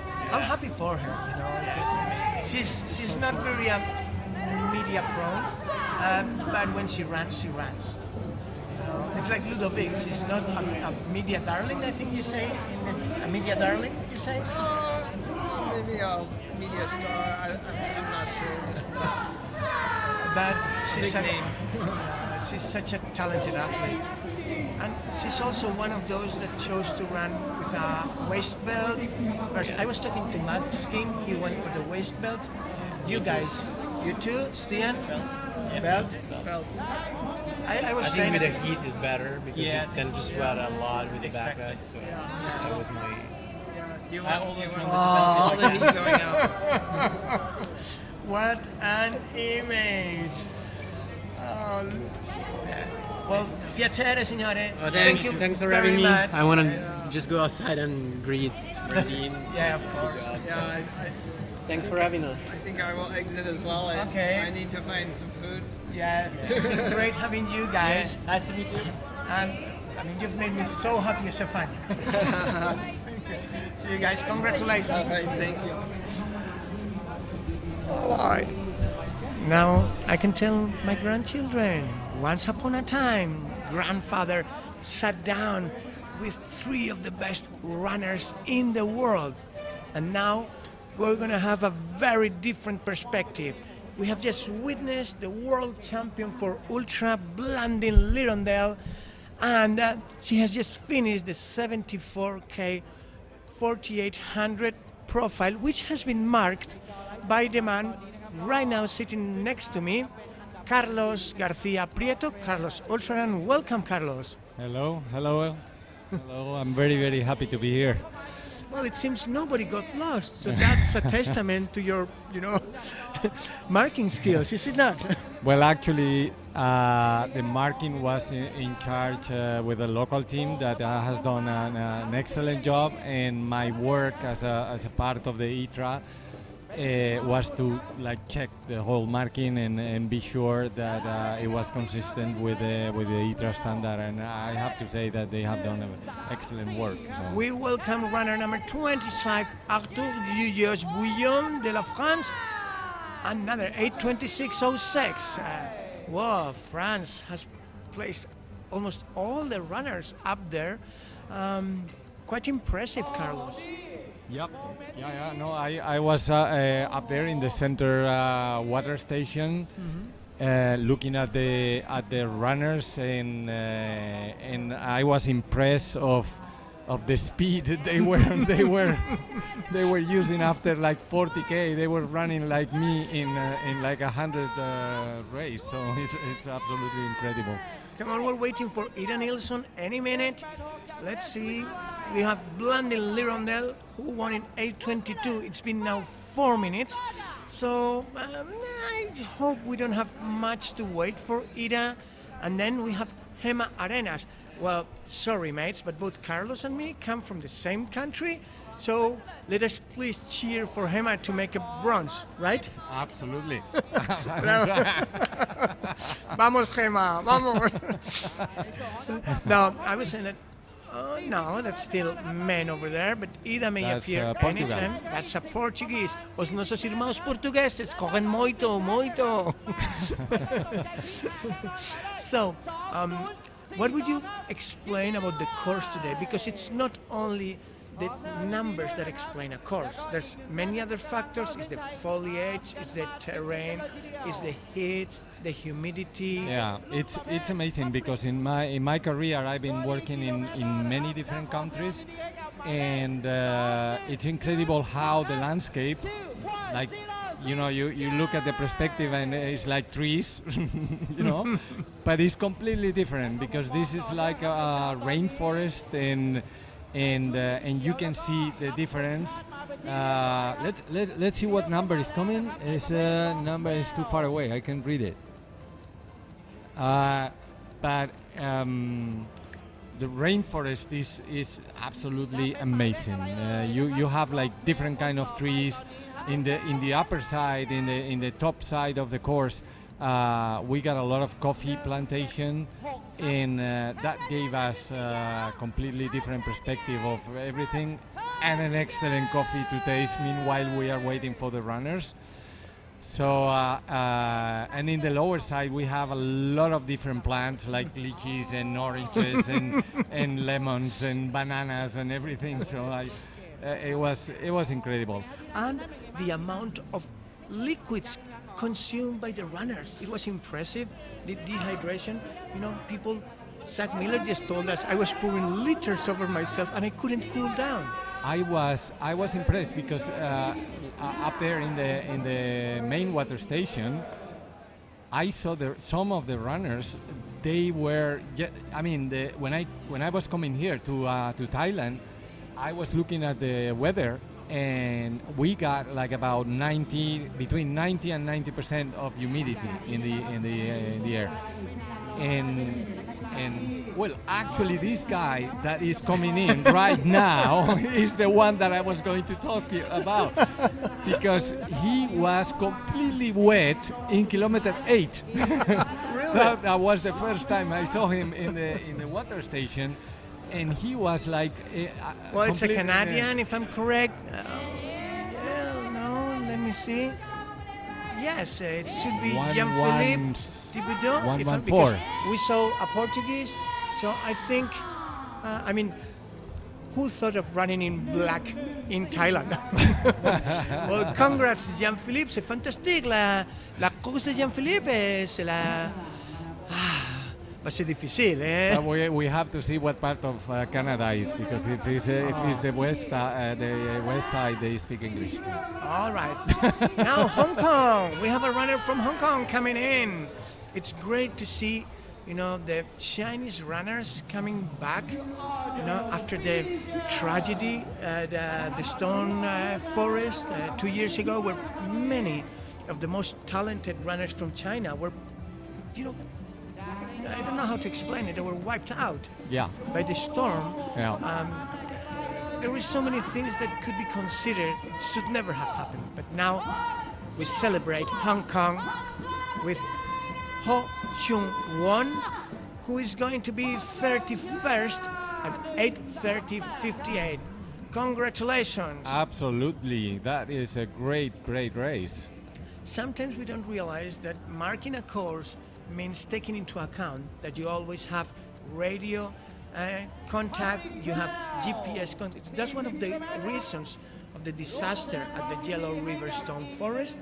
There was an empty area with no contact. So they couldn't ask, and it was a shepherd who actually saved some life because he was around there. Yeah, and he took all the runners to the cave, and he saved a lot of people there in the cave. They were all together, like one next to the other, giving the heat, body heat, to one to the other. So, but probably whoever designed and implemented the course did not do the best job ever. I think doing a course in the road running, like in asphalt, is always much easier, because you can have an ambulance, you can have an emergency vehicle any place in the course. But trail running is completely different, because when I design the courses, you have to take care or take into consideration that there are emergency situations that you have to somehow manage, and that means that you cannot have checkpoint anywhere. You have to choose very, very well. Who is arriving? It's a Japanese. Japanese Yularo Yokuchi crosses the line 8:32:20, I guess. 39. That's great. So, funny enough, Carlos, we just got a message from Transgran Canaria, our friends, the place where Dietrich Hermansen won just recently. Wow. It's one of those global races. You and me, we met in Transgran Canaria, I think 15 years ago or something. Are we that old, really? Did we meet there? Something, I would say so. Oh. You, me, and Sergio. And It was Sergio. you, me, and Sergio Fernandez. Oh. I remember that year. We're the dinosaurs. It was Marco Olmo was there too that year. I bring Marco Olmo because I had a contact with him in Italy, living in Italy for me was easy to contact with him, and I told Fernando, the course director in Transgran Canaria, that he should invite or have a presence of international runners, and in that moment Marco Olmo was like the top runner. I mean, let me tell you, he was already in that moment, he was already a dinosaur. for those of you who came into mountain and trail running in the Kilian Jornet age, which has spent 15 years and going strong. Now, before Kilian Jornet, we used to think that to be a good ultra runner, you needed to be very mature. And that's because... Very mature is very elegant. I would say old directly. And that's because the 100 miles at Chamonix were won twice, but Marco Olmo, who was a non-professional runner, he was actually a heavy machinery operator back in Italy, and who was 57 years old and 58 years old when he won. Unfortunately, he was the favorite to win with 59 years old, but then a young guy, just 20 years old, called Kilian Jornet, took the start line, and nobody gave a shit about Kilian the first year, because everybody was like saying, but he's too young. I mean, he doesn't have the hair Ida Nilsson! Ida Nilsson is right there. Bravo! Yeah, come on. Joslik Bra! There's sweet Sweden! She's so happy. Silver! Bravo, Ida! I'm sure her friends up there in Sweden are celebrating together with her. Oh boy. And I have to say something. When I did my first trail running race back in 1998 or 1999, I finished tired, and I said that is fantastic, because I like to be tired. I finished dirty, and I said, wow, this is like really being a great sport. And I finished like Ida, like dirty, tired, and bleeding. And then I got hooked on that. I said, like, this is my sport, definitely. Okay, so talk about reverse psychology. How to get... Yeah, Zach was saying, well, I don't really think we're normal people. No, we are not. I mean, if we are... A trail runner is not a normal guy. My son says that we are very strange. Well, maybe, together with the insurance card, they should throw in a bonus pack for your psychiatrist. You know, we are definitely in need of one. So now, looking back to the female race, we're waiting for the bronze, which is perhaps the closest race, the closest fight.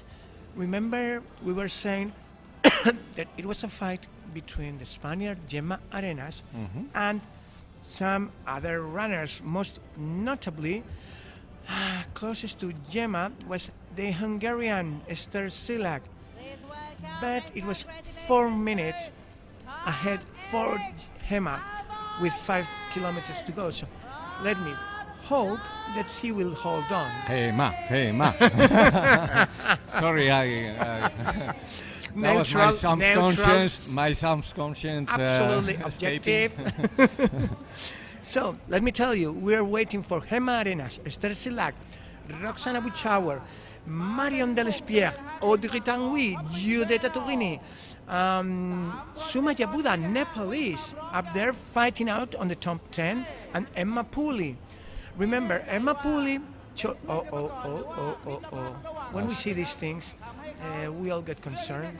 Yeah. This is a very demanding sport. We don't want to see anybody.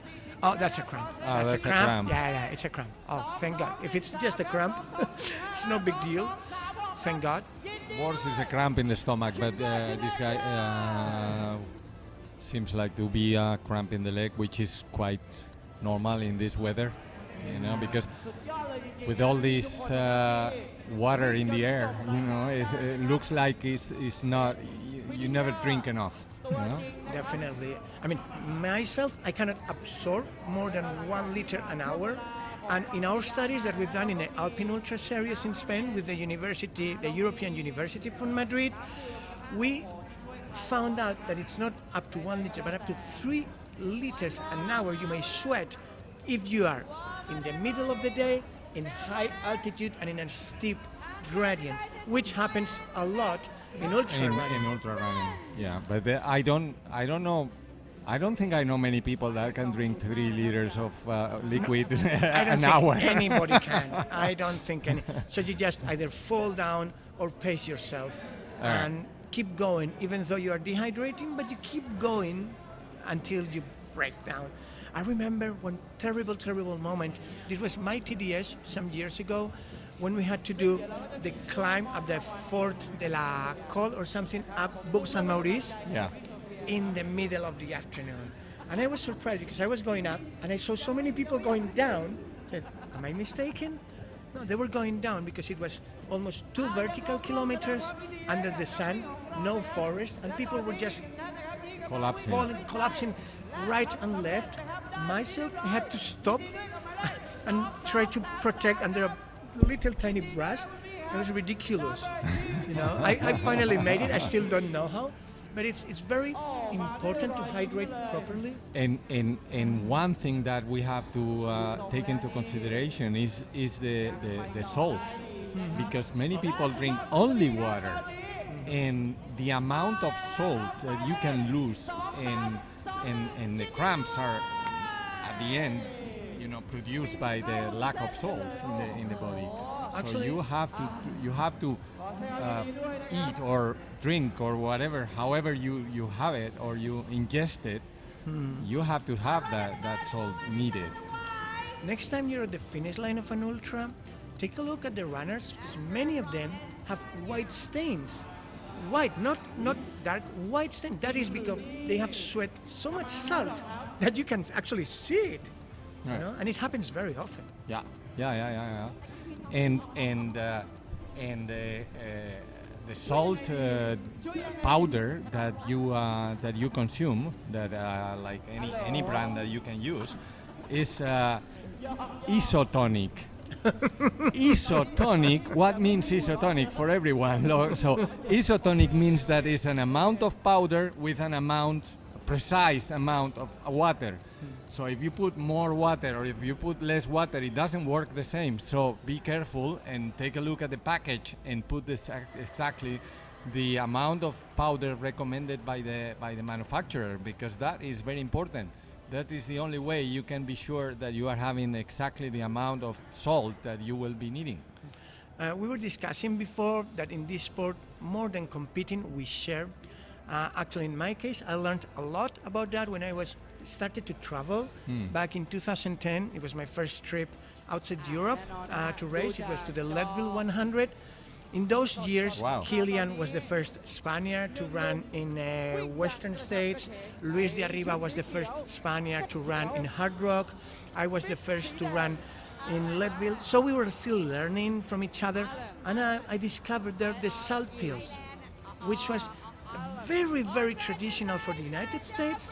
But in Spain, it was not that common at all, unless you were a desert runner. Not even in Europe, I think. Maybe in France and UK only. They do use them, but in Spain, even now, it's not like super easy to find.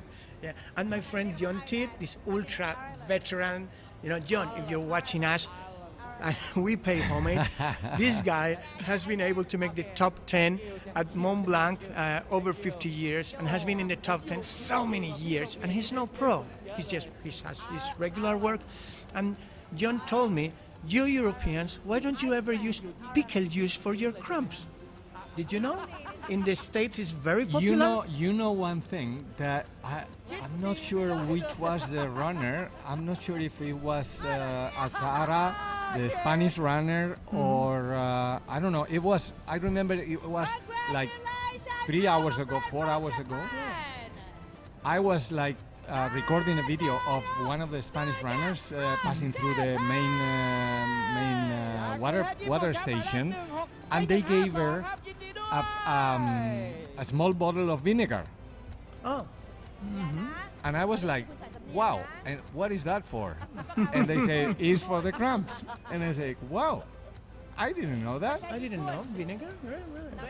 Right. That was my first ever time to understand that.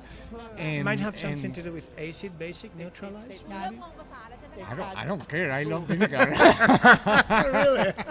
So now you have another reason to drink it. Exactly. I'm going to carry with me pickles and that kind of things. From now on, this is going to be my favorite. Instead of a energy bar, I'm going to carry energy pickles.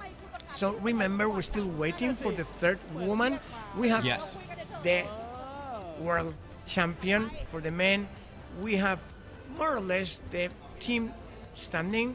So while we wait for, hopefully, Gemma Arenas, we will take a look and recap the male standings. It was number 1, world champion Adam Peterman from the United States, 7:15:53. Silver medal Nicolas Martin, France. Oh, there's Gemma! Yes. Bravo! Yes. You see the small All of the big ones and then one. Yes, it's like half the size of those 3 guys. But we can say it's over 18, no problem. But Gemma, she's a giant. She's a mother, a working mother. Also, her husband trains with her. Agustín, Agus, seguro que nos estás viendo. Enhorabuena. Dios, me alegro muchísimo por vosotros, que lo disfrutéis. Os lo merecéis. And there we go. Gemma Arenas is just a few meters from the bronze medal. It will be one more medal for her in the World Championships. She got either individual or team medals at Peñagolosa and Almost all of them Portugal she many participates. Yes. It's very impressive, you know, a working mother who has to find time to train, time to rest, which is even more challenging. Working mothers sure understand what I'm trying to express. And there she is, enjoying herself. Bravo, Arenas, Gemma. muy bien, enhorabuena, enhorabuena. And no, even if some people may no, Gemma and Azara are not twins. Yes, they usually come as a pack in most ultra races, but sometimes it's Gemma, sometimes it's Azara. Bravo! Yes. So we have the third women.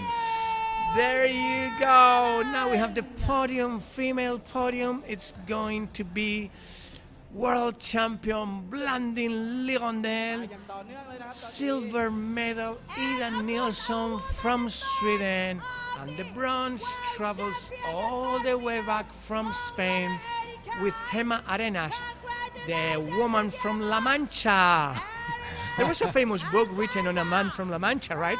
Yes, but Bravo. I don't Gemma. think any of our listeners have read it. Bravo, Gemma. 8:46:28. Very good, very good. She's so happy. Oh, she's overcome with joy. Está llorando, normal. Normal, lo que ha hecho es muy grande, Gemma, muy grande. Bravo, Gemma. Y qué bien suena. España, dicho desde Tailandia. That is a great picture. Yeah. It really expresses all there is behind it. You know, there's years of training, sacrifices. Yeah, because many people they ask me when I was, you know, like running operatively, like regularly, you know, they were saying like, why do you do that? No? Why do you like get the body and doing such strong things? And I always think that if anybody asks you, it's because even if you know the answer, that sometimes you don't even know the answer, but even if you know the answer, they won't understand it. Because if they have to ask, that means that for them it's like completely different.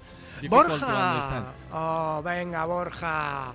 Se le ve muy amargo. Borja Fernandez from the Spanish team has just closed the line, and he's clearly disappointed with himself. I think he's been too hard on himself. You know, that kind of attitude. Yeah. I mean, some races are great, some races are not. Sometimes it's nothing you can do. I mean, it's like you don't have the day. You don't have the day, and that's it.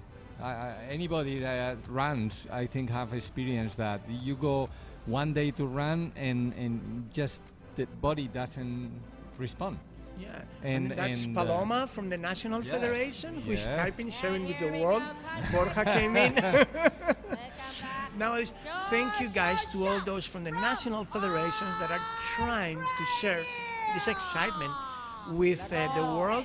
Well, honestly, both Carlos and me will routinely publish either for the Asociación Española de Trail Running or for Carreras de Montana, and we love to share. And I think it's important that we try to share our crazy passion, because maybe somebody will understand and will come. Because Well, it is I think that you with Carreras de Montana overall, because you are more like a media and a big website, the biggest in trail running, probably in Spain. and we have, she is 32. There you finally, go. the fourth women. Esther Silat. I was talking to her the other day. Yes. She said, no, I'm going to hit the podium. No. I said, almost, Esther. Bravo.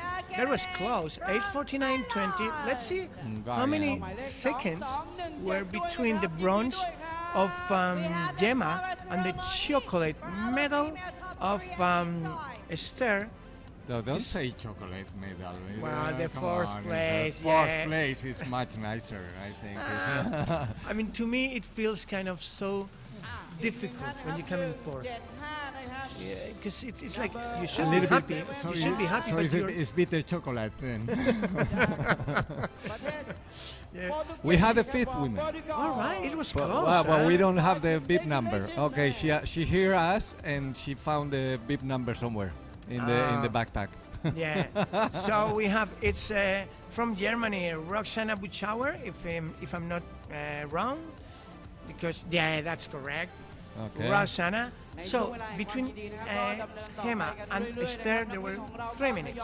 3 minutes, and then Wow, between 3 minutes Esther, in 80 kilos. I mean, Well, it's like nothing. Esther cut down the lead because she had a 5-minute lead, up with 5K to go. Yeah. So that was quite a finish by Esther. And there's Roxana, which is making it top 5 in the world. Bravo! So this is the butter medal, or how do we call it? Top 5. This we call the top 5. Well, she needs some salt more than water. And isn't it interesting that even another 6th woman. Wow. Oh boy, what? Oh, the 2 of them. 2 of them. Those are French. Yes. I can only imagine the effort that all of them have put in this descent, because they were watching each other. They knew.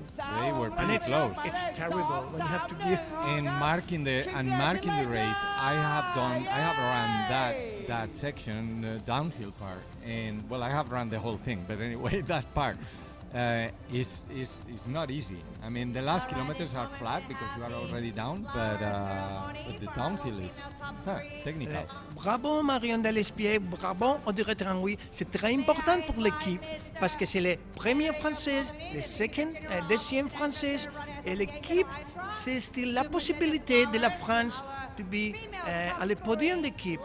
Así que, Allez la France!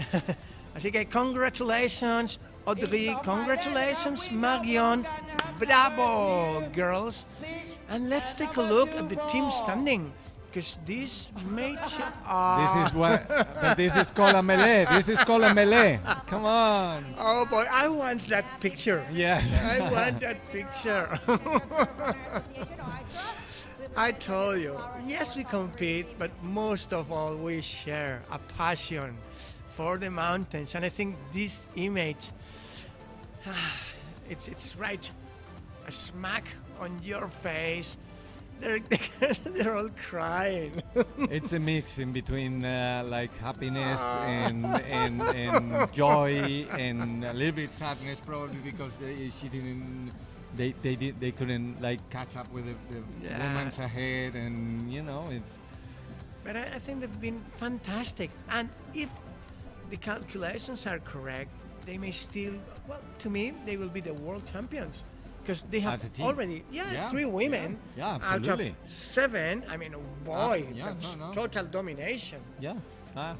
So congratulations, Blandine Lionel, Audrey Changui. Maybe that is the joy face. Then, because they know that they are world champion. Yes, I'm sure the team has told them.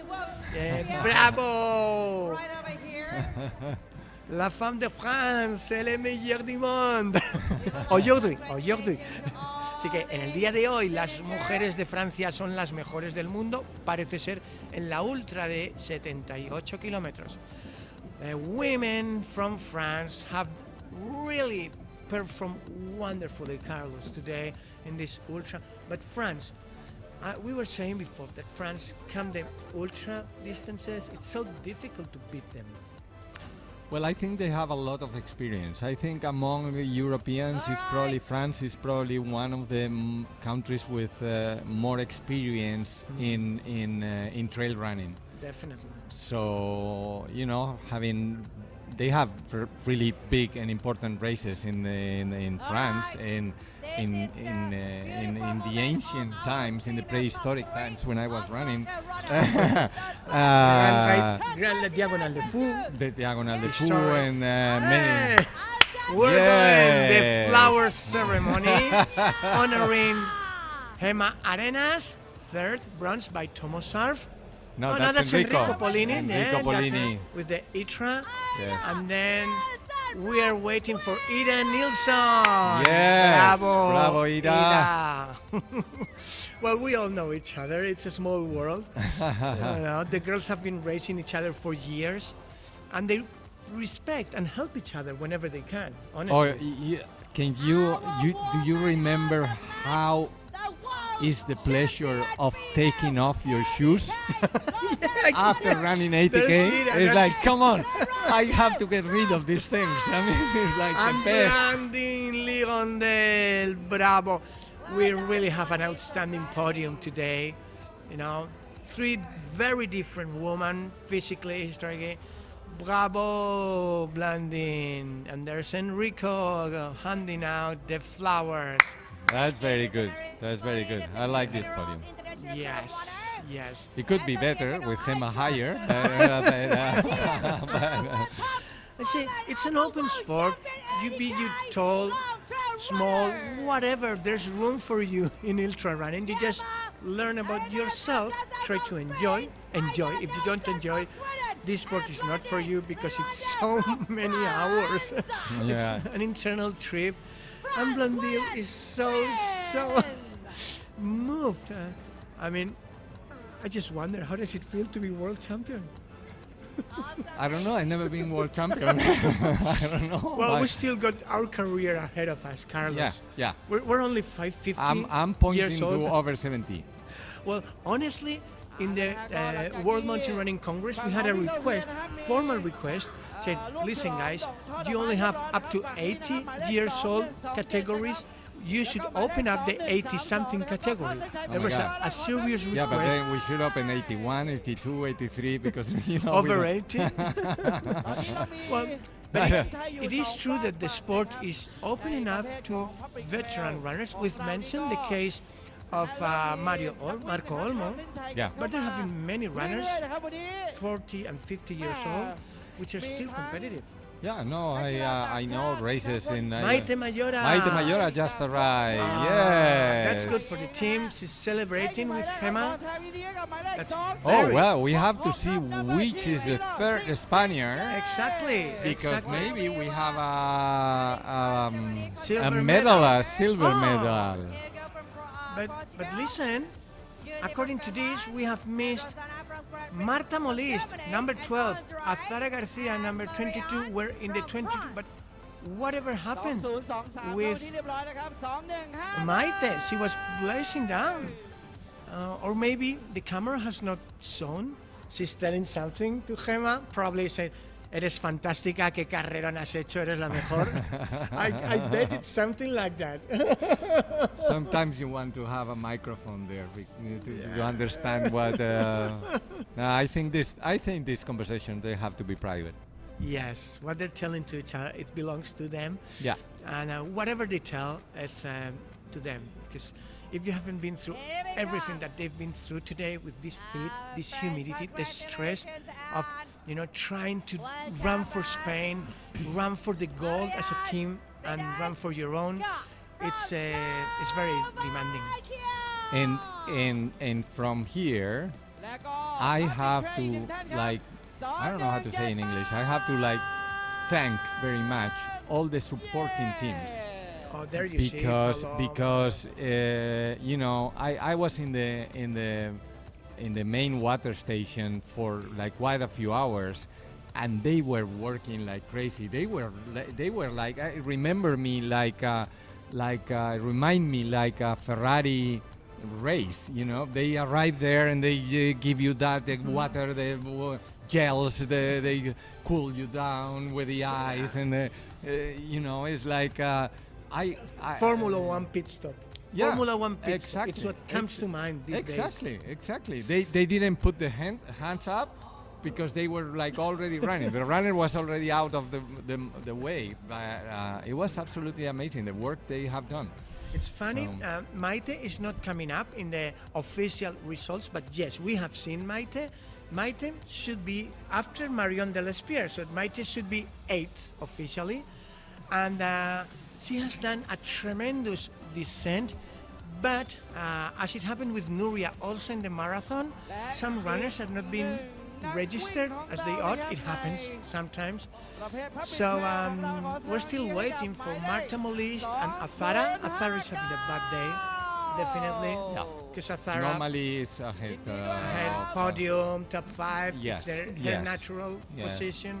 But she was very upset in the in the second lap. I saw her up there in the second lap, and she was not feeling very good. But she was coming back from injury this season. It's been a very difficult, and I mean it must have been heartbreaking for her coming back from injury, giving your best to represent your country.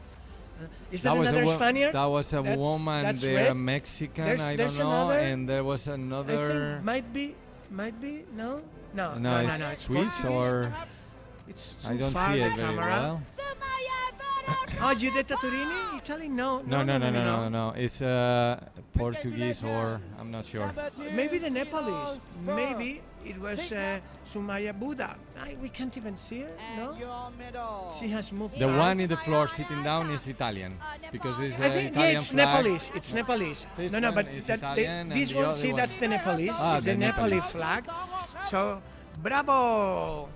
8, 9, and 10. Sumaya Buddha is closest, runs up the top 10. Remember, because Maite Majorak is not registered, but she was 8th after Marion. So 8th Maite, 9th. No, but we have an Italian runner there. Giuditta Turini was after Maite. Benissimo, brava Giuditta, brava. So now, at the finish line, we have one French girl, one Swedish, 2 Spanish, 1 Hungarian, 1 German, 2 French, 1 Italian, and 1 Nepalese. So the team standings are open. We do not know, but it's not looking bad for Spain. I think it's a good.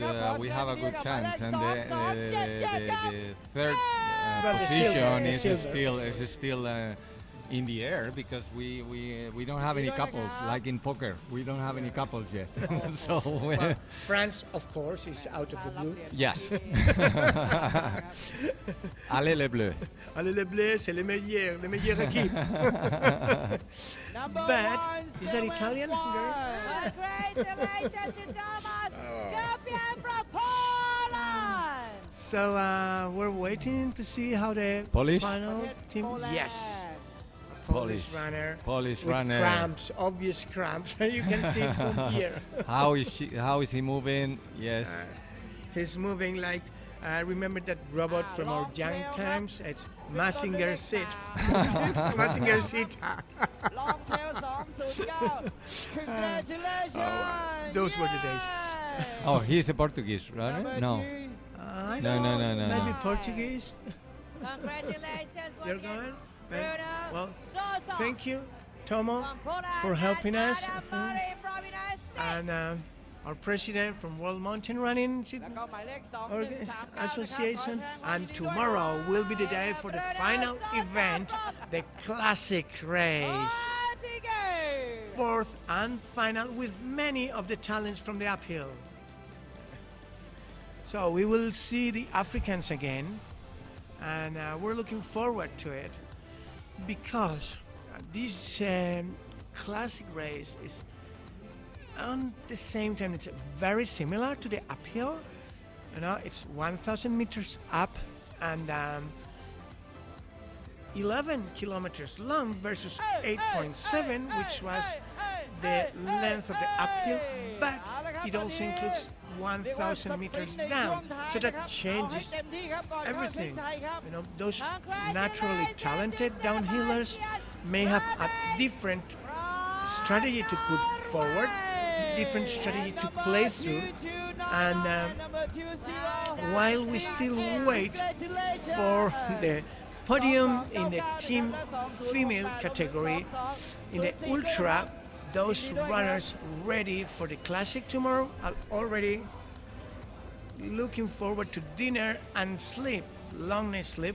We will be back with you tomorrow, but first let us round up the ultra. So far, let me remind you, we've got Adam Peterson, world champion from the United States, and Blandine Ligondel, world champion female from France. So now, as for the teams, France is virtually the world champion in terms of the females, and the men, if I remember correctly, went to the United States, which was a very solid, very impressive race, which they delivered today. And we're now waiting for more runners to fill in. You know, see how it finishes, because it was provisionally it was France, Spain, Norway, Italy, Poland, United States, and Portugal. That's how it was looking with the data from the 66K, with still 12 kilometers to go. But those 12 kilometers may change. We know it will not change for France.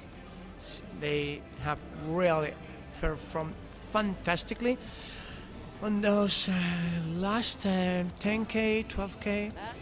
And yes, it looks like Spain will be taking the silver, but it's not sure yet. And we also look forward to who will take the bronze. So, because if Norway were to take the bronze as a team in the ultra, I'm sure Stian is not now with us, but I'm sure Stian and all the Norwegian fans will be cheering up. There will be a big move up into the mainstream ultra by Norway, which has so far been a country known for their, let's say, marathon skills, highly competitive over the last years. Okay, let me remind you, in the male team category for the ultra, we had the States clear world champion with 23 hours 6, despite France pushing them hard with 23:12. It was 6 minutes, but remember, sometimes it has been decided by less than 30 seconds. Then third came Spain, 23:42. There was another bronze medal for Spain. Third bronze after the 2 bronzes yesterday, and the gold for the women in the marathon. And Italy took the 4th with 7 minutes behind Spain. So podium male teams was United States and France and Spain. Now we're looking to confirm the final podium for the women, in which moment we will be able to close this celebration, because it has been a celebration, but we're coming closer to the 10 hours mark of non-stop. Well, yes, I did have 30 minutes to relax, but non-stop 10 hours. But it included one of the high times in my life, which is sitting down together, talking, you saw it, with Stian Angermund, Francesco Pupi, Zach Miller. I mean, if you're a fan of the sport, those things happen never or very few times in a lifetime.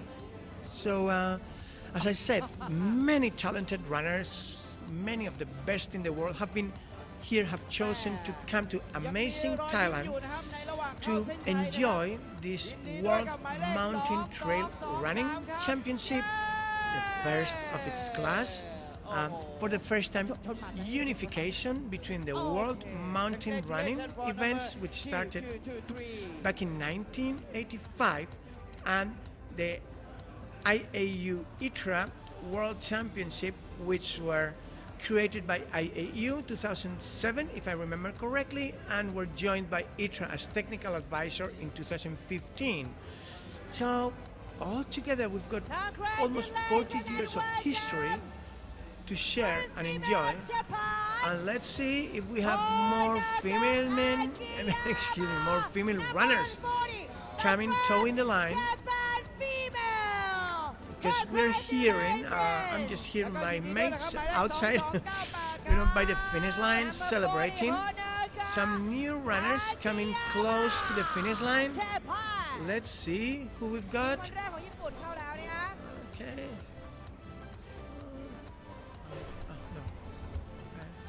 Oh, there we see we had some new runners. Let me list them up for you.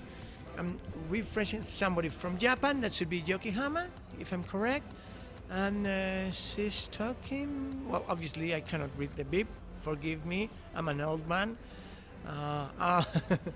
Here we go from Norway.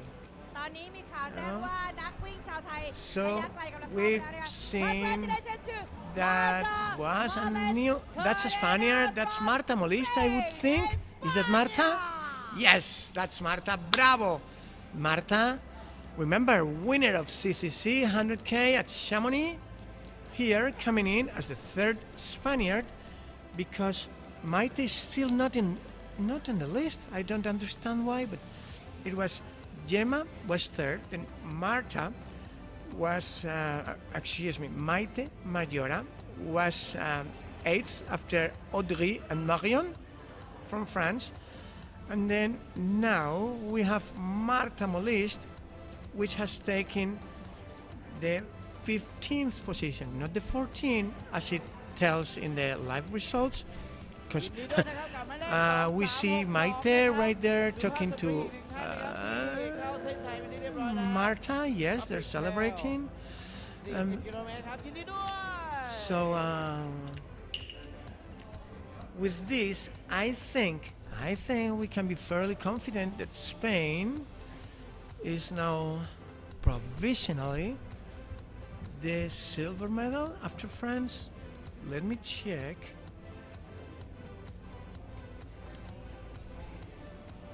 So long trail, let's see. Well, of course, there's a handicap, handicap, because the registration is not counting up Maite Mayora, which we saw cross the line physically. We saw her.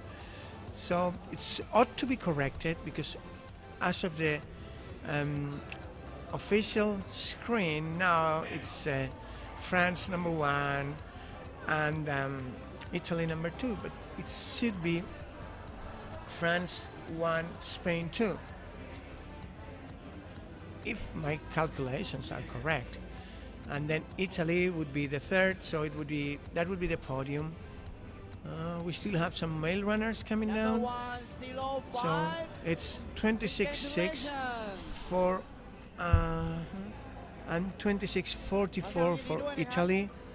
Let me see, Spain is now clocked at 23.08, but I don't think that's it should be clocked with Maite, and I hope they correct it.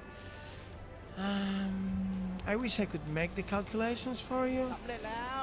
So we've got 7:33, 7:23. Anybody out there? Send me a WhatsApp. It's 7:23 for Gemma, plus 7:43 for Marta, and in between 7:30 something for Marta. Those should be the calculations. So 23 plus 43, that's 66. So that will be 22 hours. And then the minutes, if anybody can finally tune that, because it's going to be very, very similar. Congratulations, Jesus Antonio from Argentina, and give them.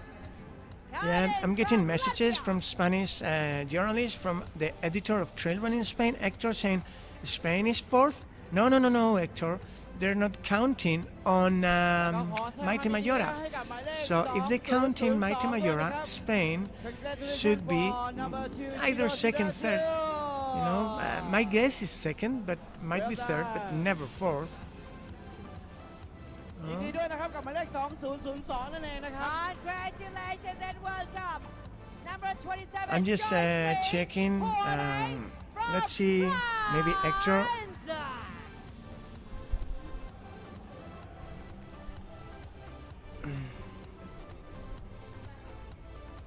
Okay, yeah, Hector is trying to calculate for me. Thank you, Hector. So we may give you the final timing. You know, as we saw Maite just a few minutes after Audrey, but definitely before the Italian. Oh boy. That runner is struggling right behind. Congratulations! Katarzyna Witt from Poland! Yes, there we go. So let's honor those she really pushed herself to the limit. Congratulations! Bravo. Marie. And now it's time for the officials to help her out as soon as possible. Ensure that she is safe and starts to recover. We've got another runner from the United States coming on to toe the line. ยินดีด้วยนะครับทางฝั่งของพับบิกเทลนะครับ Oh หมายเล boy, ข oh boy. 277 She's had a hard time if she's stopping barely 200 meters from the line. Oh. Come on, girl, come on. Yes, you got it. Bravo.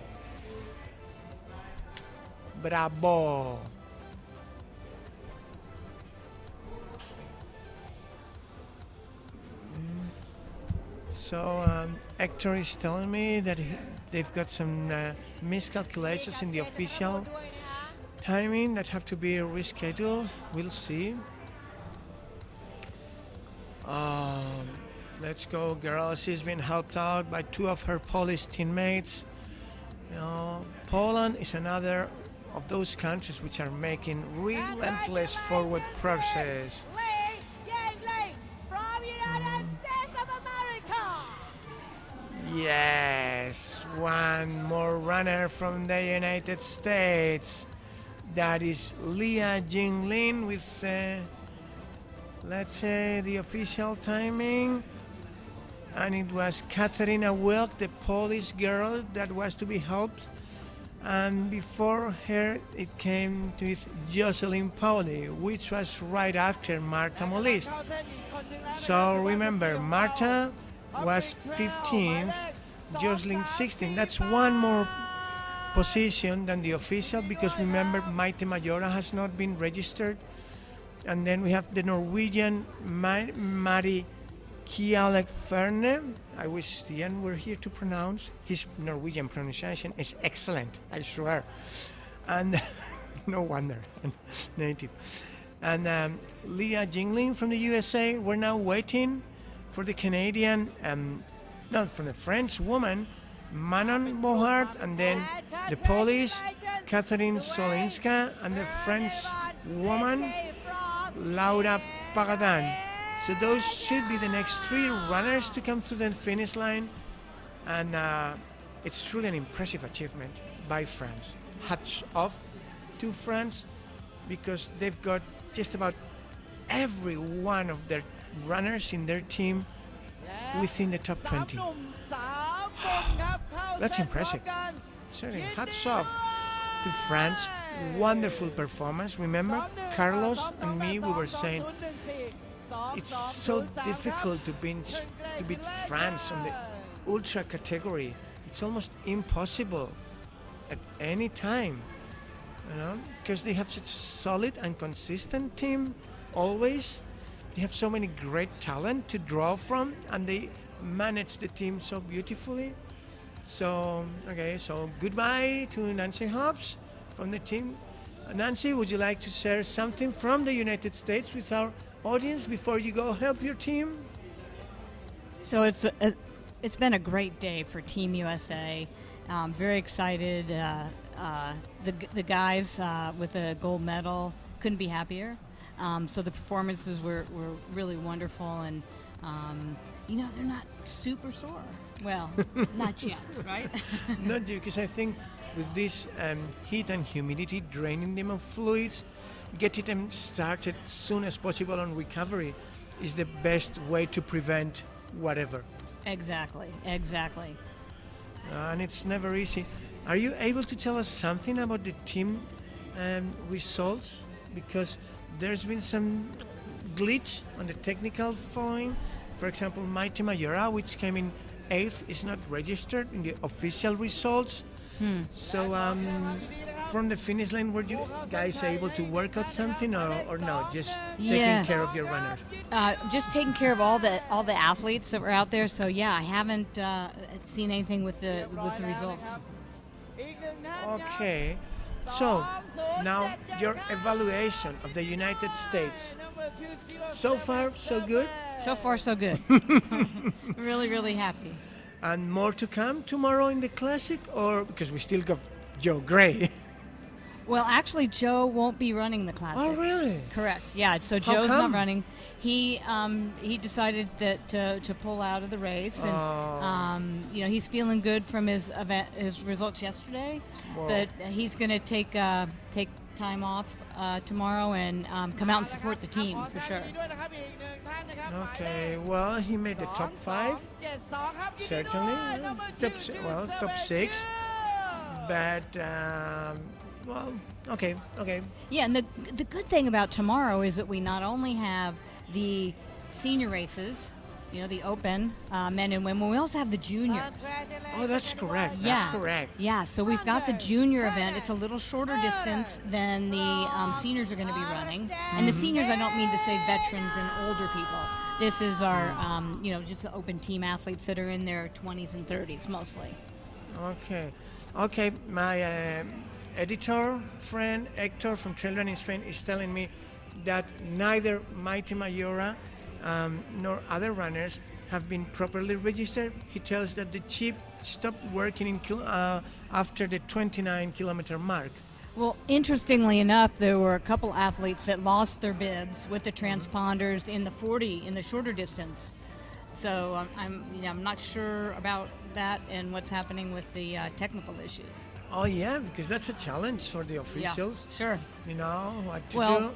that's one of the reasons they have a cameraman at the finish line. So they've got somebody that's recording everybody that comes across the finish line. Oh, thank God, as of today, most of us run with our GPS watch. That's true too. That registers on real time. Now we're watching some replays of the key moments. Well, thank you, Nancy. We let you go with your team. If you feel, or would you rather, would you stay with us for a minute? I can stay for a minute, sure. That's great. Yeah, I know the technical meeting's going on here about now, well, pretty soon, the technical meeting for tomorrow's race, because before each race there's a technical meeting, as most people know, and that's for the teams to get their runner bibs, to make sure that they've got all the athletes registered correctly, and any things that are necessary for the buses getting transport back and forth, anything that needs to happen for the event tomorrow. So that's what happens at the technical meeting. Okay, so given that we've got Nancy here, for those of you who are new, we will have 2 events. That is the classic up and down senior and the let's say under 20 is the official Correct. term. Yep, the these U20. days. Yep. Under 20, U20, as you say in the States. Yes, yep.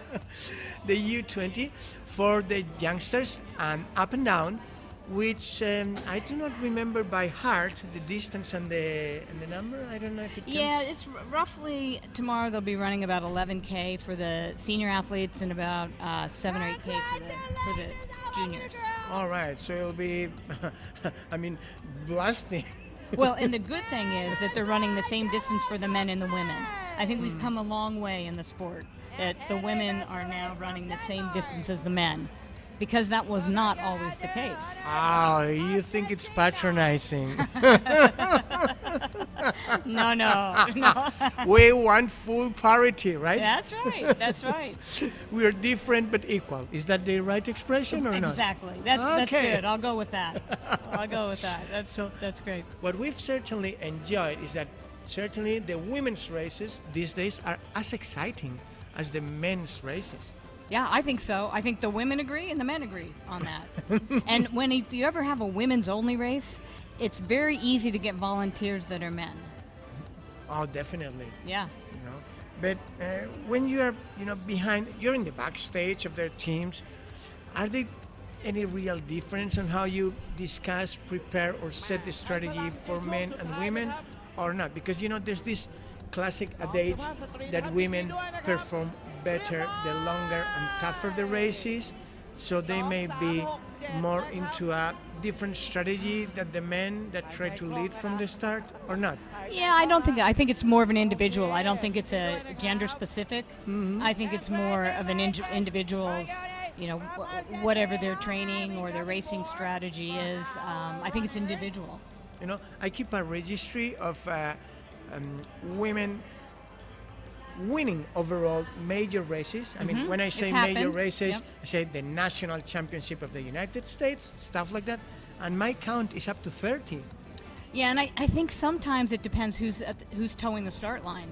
Oh, yeah. That's the biggest thing is, who's going to be on there, who's your competition, and I don't think it has as much to do with the distance specifically. Okay, we're still seeing some moments. How That do you was a good- feel? How do you well- play? Adam Peterson winning the So- World Championship Ultra. I have to say, Adam Peterman is one of the nicest kids. We have, all of our athletes are terrific, and they're really, really nice kids. And Adam certainly is one of those. He's very generous and gracious, thanking everyone. Couldn't be nicer. He definitely was a little hot when he got across the finish line, so cooling off was really handy with ice and water, but did great. But I wanted to ask you something. I mean, most of the athletes are like the U.S. athletes, at least.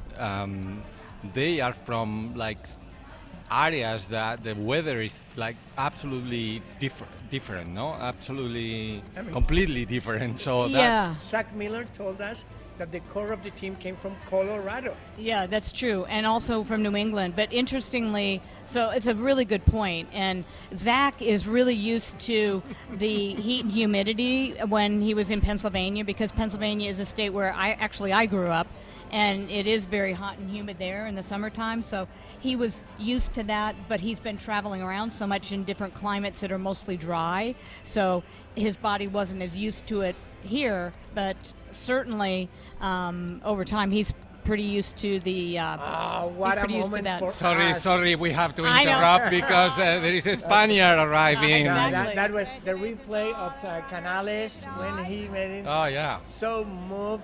No, he didn't hit the podium, but he was right there up with the very best in the world. He was so happy.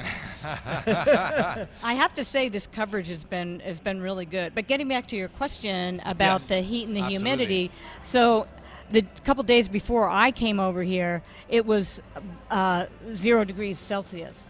So we had snow. We've already had snow in Colorado. So some of those athletes have been already in snow. Max had some pictures just not too long ago, this past week before he came in Oregon. He was in some snow. So going from that to here, and Max actually said at the finish line, to your point, that he was really impressed how everyone did dealing with that heat and humidity. he thought Yeah, they'd have a because much tougher that's what I time. was thinking. That Yeah. many, I mean, not only the American athletes, but many athletes. Many they athletes. come from areas Yeah. that. When you think of I mean, Sweden, if you Norway. are thinking about. Excuse me, seconds to we celebrate Aritz Egea making the top 5, the second Spaniard to the finish line. Go on, please, go on, go on. No, but I mean, if you think about Malaysia or Indonesia or these countries, I mean, at the end, they can be stronger or lighter athletes, but at the end, the weather is more or less the same. So they are used to that kind of temperature. I'm not even talking about the thermometer, Right. but the humidity. Exactly. Is like brutal. Yeah, it was really, and you can see the athlete, like all of our athletes for sure, have just soaked themselves at water at the aid stations Yeah. and certainly at the finish line just to try to cool down. One of our athletes, Jeff Colt, who was third American scoring athlete, he said, I was running along and I felt cold and then I felt hot, and just the temperatures, you feel like you have like chills almost, but you're hot. That's normal. That's Yeah. normal. And you get a little I have chill. experienced Yeah. that you are like sweating like but you're cold. like hell, but you are like Yeah. trembling like of cold, and it's like very strange feeling. Well, let's face it, when you're out in this kind of conditions, you've taxed your body so much that it's trying to regulate. I mean, you have a good thermometer, but going back and forth in these temperatures. Probably the thermometer is already broken in kilometer 10. I think that's very true. That's very true. All right, we see more runners, but I think we are ready to say goodbye. The moment that's Blandine Lirondelle. She was so happy. She was very, very happy. That she really deserves it. Almost in tears on the podium, and when the girls came up, it was really special. To me, one of the moments of this whole World Championship was the moment that the second and third French women runners came to the line. Yeah. That was Audrey and I don't remember the other girl. It was, and then Blandine just jumped on top of them, and there was the 3 girls down there celebrating. Well, it wasn't only that. The photographers ran over with their cameras. We got to get this moment. We got to get this moment. And it's interesting that you say, because there's a lot of really good moments that have happened already, and I think we're going to have many more tomorrow. Oh yes, tomorrow still will be exciting, because tomorrow will be heartbreaking for many, as it is usually one of the closest races in the finish. The replay. There's a replay for the bronze medal, Hema with the women, and it was Marion Delespierre and Audrey Tanguy getting together with Blandine Lirondelle. We will see it in a few minutes again, the replay, which was so beautiful to see. Okay, so thank you very much, madam, and congratulations to the USA Absolutely, team. Thank you.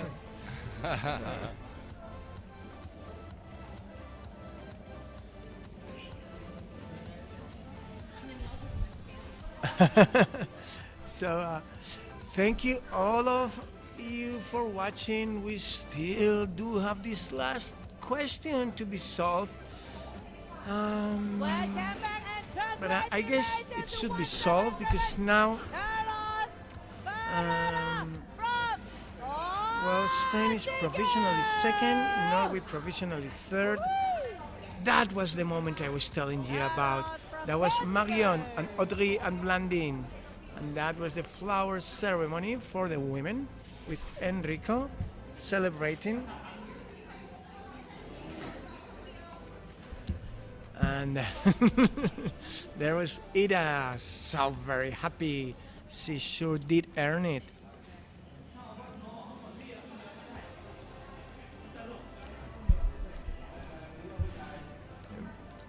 So as we are now on a replay loop, I think we're gonna just say goodbye to you all, because we've got to go start preparing the races for tomorrow, as you said, the classic and the under 20.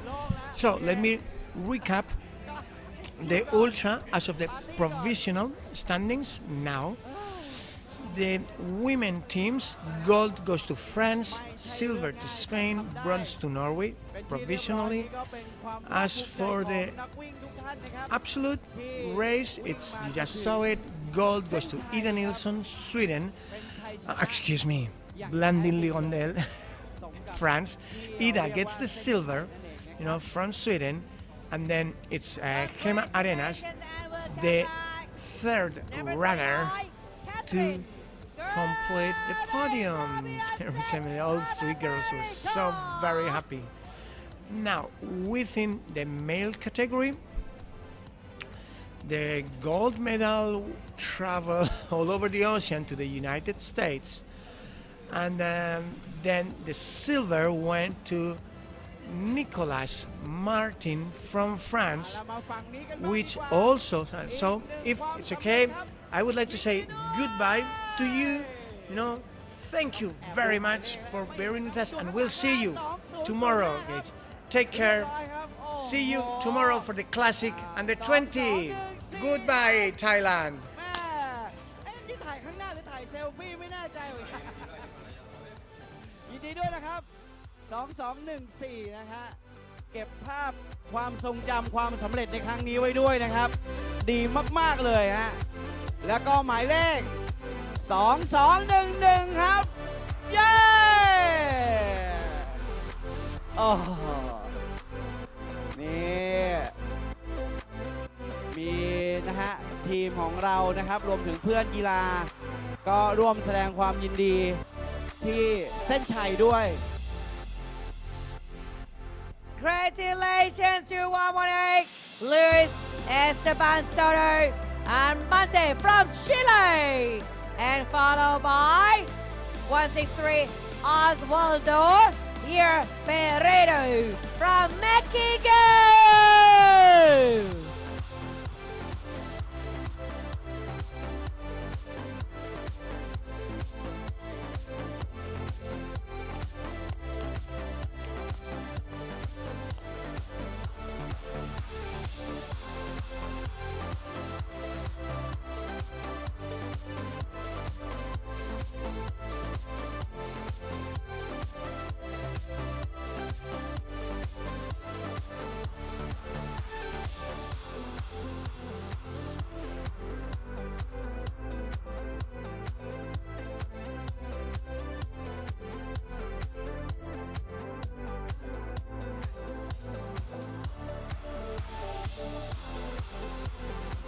38ครับหมายเลข38ครับพี่โซเฟีย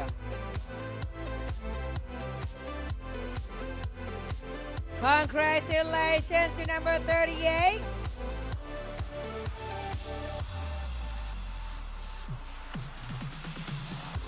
Maria Cooper from Great Britain.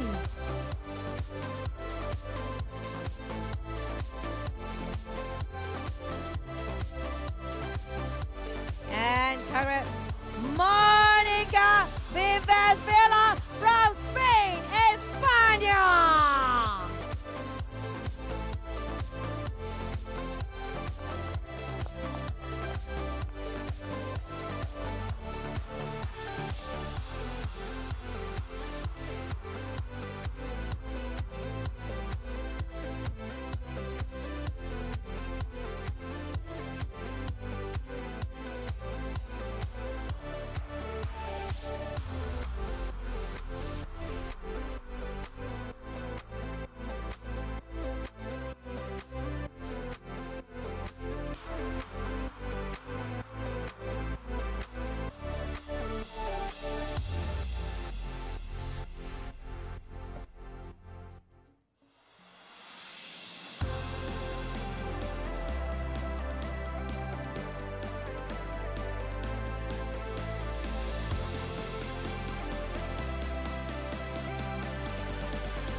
are here in the first ever of Amazing Thailand World Mountain Trail Running Championships in Chiang Mai Province, Thailand.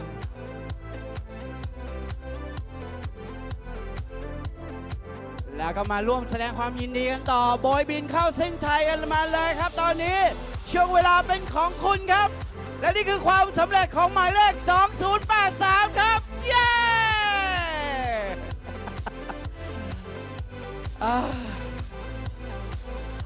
แม่เวลาผมต้อนรับนักกีฬาเข้าเส้นนี้เหมือนผมวิ่งไปกับเขาด้วยเลยนะ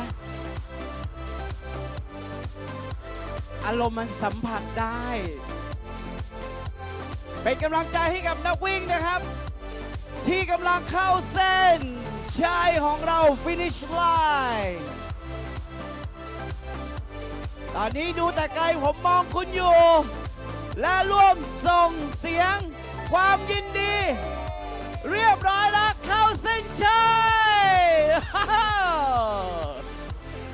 ยินดีด้วยครับ Congratulations แอบดูหมายเลขนะ 2199 ครับ ยินดีด้วยครับ Number 2199 โอเค ติ๊กเรียบร้อยเข้าเส้น ไปเขียนอะไรเขาอะเขียนตูดเขาอะอยากแกล้งเขาอยากแกล้ง ยินดีด้วย 2105 ครับ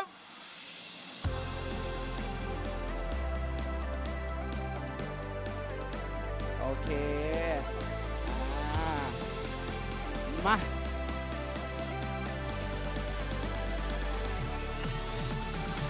วันนี้ Public Trail นี้ผมมีเพื่อนลงอยู่ 2 คนนะครับ เข้าเส้นชัยไปแล้ว 1 คน เหลืออีก 1 คนครับ รอลุ้นว่าจะเข้ามาในช่วงเวลาเอาบินมาเลยพี่ จัดเต็มไปเลย ยินดีด้วยครับ เย้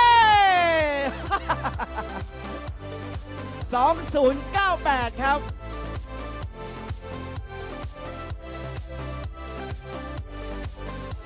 ขอแสดงความยินดีด้วยนะฮะ และสุภาพสตรีครับ แม่มีไม้สกีมาด้วย เล่นสกีโบกครับ ยินดีด้วย 2 3 1 1 เย้น้ำตาจีไหล น้ำตาจีไหล เรียบร้อยนะ ยินดีด้วยครับเขียนตูดเขาอีกใช่ไหมอ๋ออยู่ด้านหน้าก็มีโอเค Congratulations guys here one more อ้าวคุณก๊อฟอยู่ไหมคะ ฝั่งนี้บ้างดีกว่าพ่อหนุ่มผมยาว 2009 แม่ผมนึกว่า Black Panther นะครับนึกว่ามีท่อดูดน้ำเหมือนสร้อยคอ Black Panther เลยนะโอ้โหยินดีด้วยนะครับ 2009 ครับ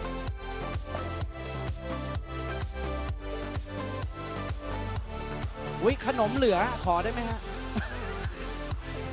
เห็นข้างหลังมีนูเทลล่าเหลือด้วยพี่ไม่ได้ใช้แล้วขอผมเรามีฟู้ดทรัคอยู่ แลกกันแลกกัน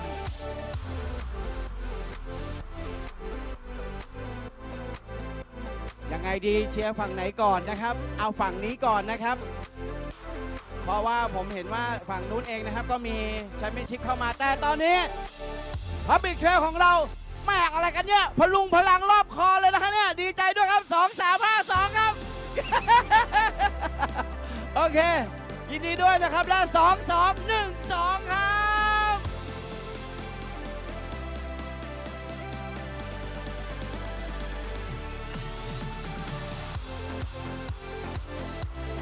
สนุกนะฮะ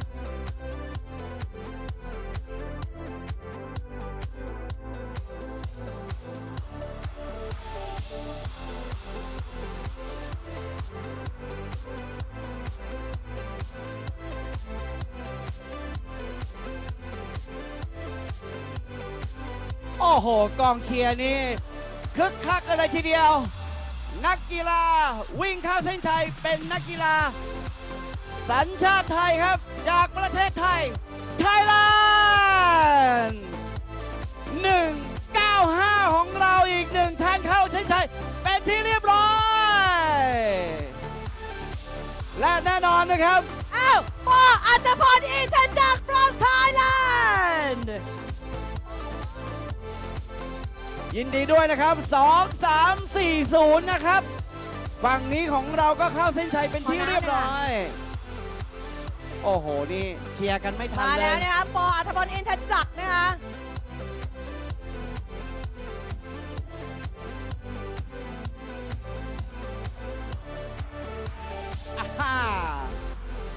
มาแล้ว USA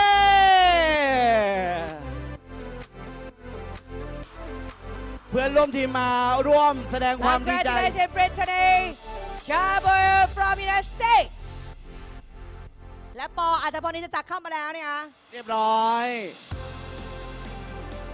ก็ขอแสดงความยินดีด้วยนะครับสำหรับผู้ที่เข้าเส้นชัยเป็นที่เรียบร้อยแล้วนะครับหนุ่มไทยของเราแล้วก็สาวสวยนะครับจากนักปออัตพลอินทจักรหนุ่มเชียงรายอ๋อคนเหนืออ้าวยินดีด้วยครับฝั่งนี้นะครับกับหมายเลข2254ครับเย้เสียงผมตกใจเลยโอเคสำเร็จเรียบร้อยแล้วครับพี่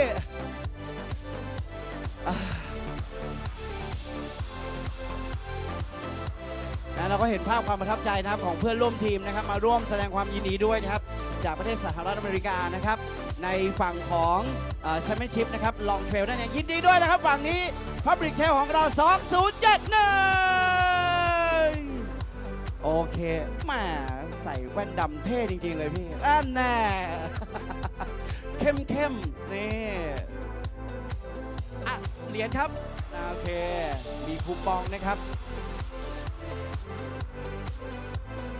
แล้วก็ฟู้ดทรัคนะครับรวมถึงทุกสิ่งทุกอย่างนะครับเลี้ยวซ้ายเรียบร้อยได้เลยครับเรามาดูกันต่อนะครับโอ้โหนี่ขอเสียงปรบมือนะฮะสองฝั่งของสนามนะครับตอนนี้นักวิ่งในฝั่งของ Public Trail ของเราแล้วผมก็เห็นทางฝั่งของ Long Trail ด้วยมาในคู่ขี้กันเลยทีเดียวอ้าวไม่รู้ละใครเห็นเบอร์หมายเลขก่อนนะครับเอ้ามาสปรินต์มาโอ้โห Congratulations to 107 Majel Barrosen from Australia ยินดีด้วยนะครับ2179ครับ2087ครับ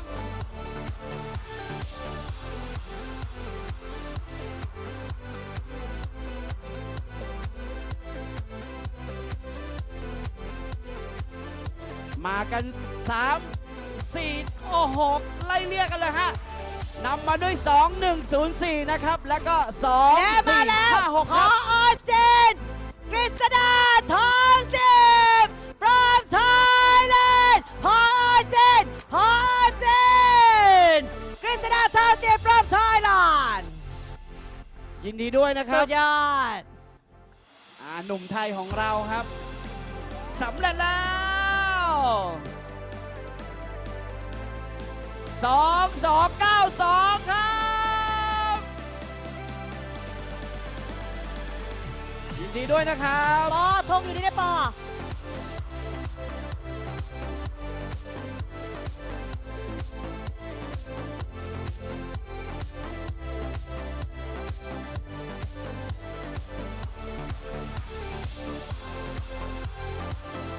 ทำไมปอทิ้งพี่เจนนะปอ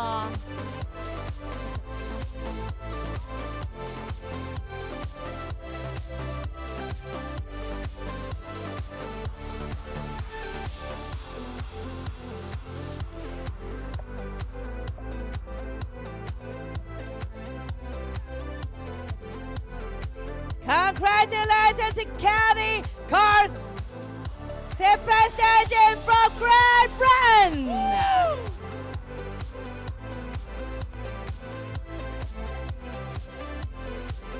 บินเข้ามาเลย2267ครับ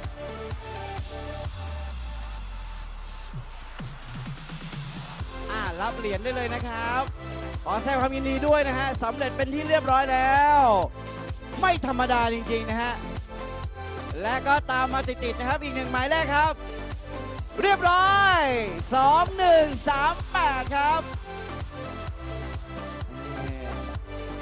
รับเหรียญนะครับ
พี่โซเฟียครับพี่เดชบอกว่าตะโกนเหมือนอัดเสียงได้ครับอธิภาพนิ่ง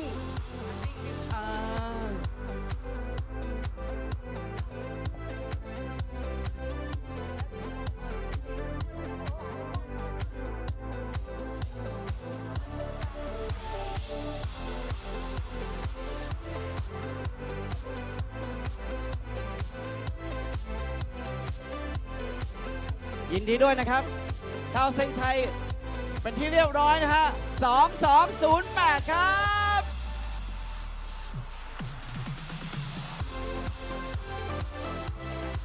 สบายใจแล้วฮะเรียบร้อยพักผ่อนเลยฮะโอเค Wow, that's nice. Congratulations to Milton Ahmad from Malaysia and Lourdes Rebecca from Latvia. แล้วก็ยินดีด้วยนะครับหมายเลข2372แล้วก็2232นะครับ Congratulations เย้ and 2273 Well done, gentlemen. เรียบร้อยครับยินดีด้วยโอเคโอ้โหช่วงจังหวะเข้านี้ผมเหมือนแบบหายใจมาพร้อมนักวิ่งเลยนะ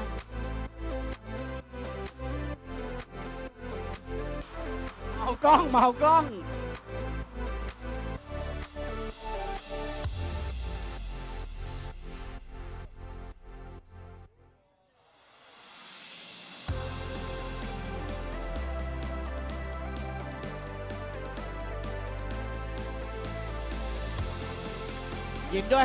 ยินดีด้วยให้กับความสำเร็จนะครับของนักวิ่งที่กำลังเข้าเส้นชัยท่านต่อไปครับหมายเลข2263ยูฮูเรียบร้อย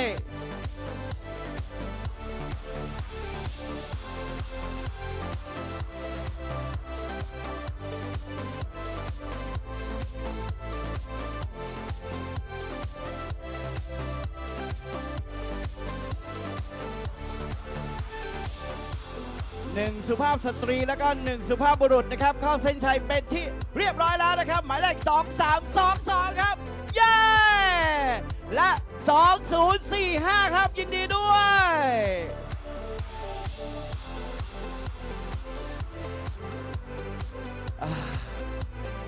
ยังสบายๆนะพี่นะสบายโอเค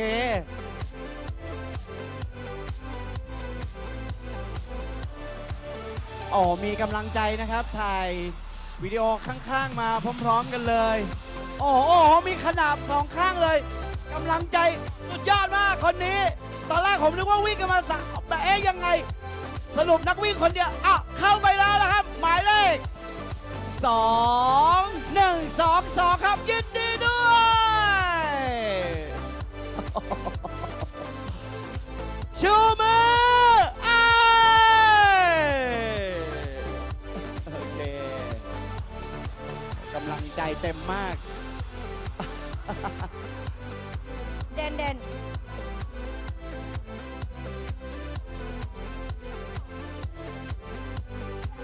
คิดเช็คคิดเช็ค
สุภาพสตรีนะครับเข้ามาเป็นที่เรียบร้อยครับ Larinas Remaker from Latvia และหมายเลข 2130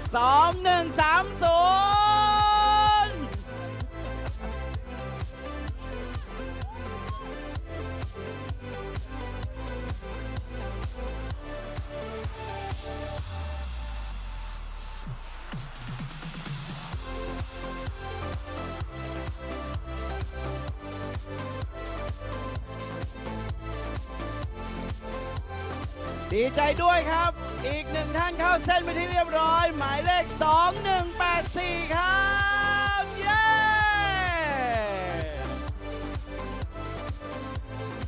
โอ้โห Congratulations to Alexander Oliver from Ecuador and Andres Johnny Henrik from Norway. Adam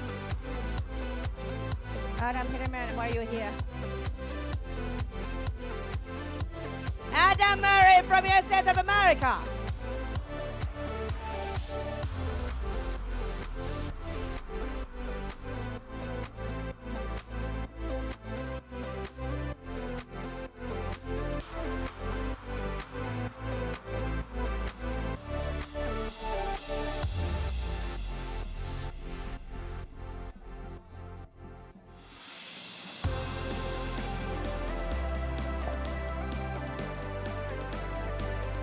สุภาพสตรีครับเอาต้องจับอยู่ครับดีใจหน่อยแล้ว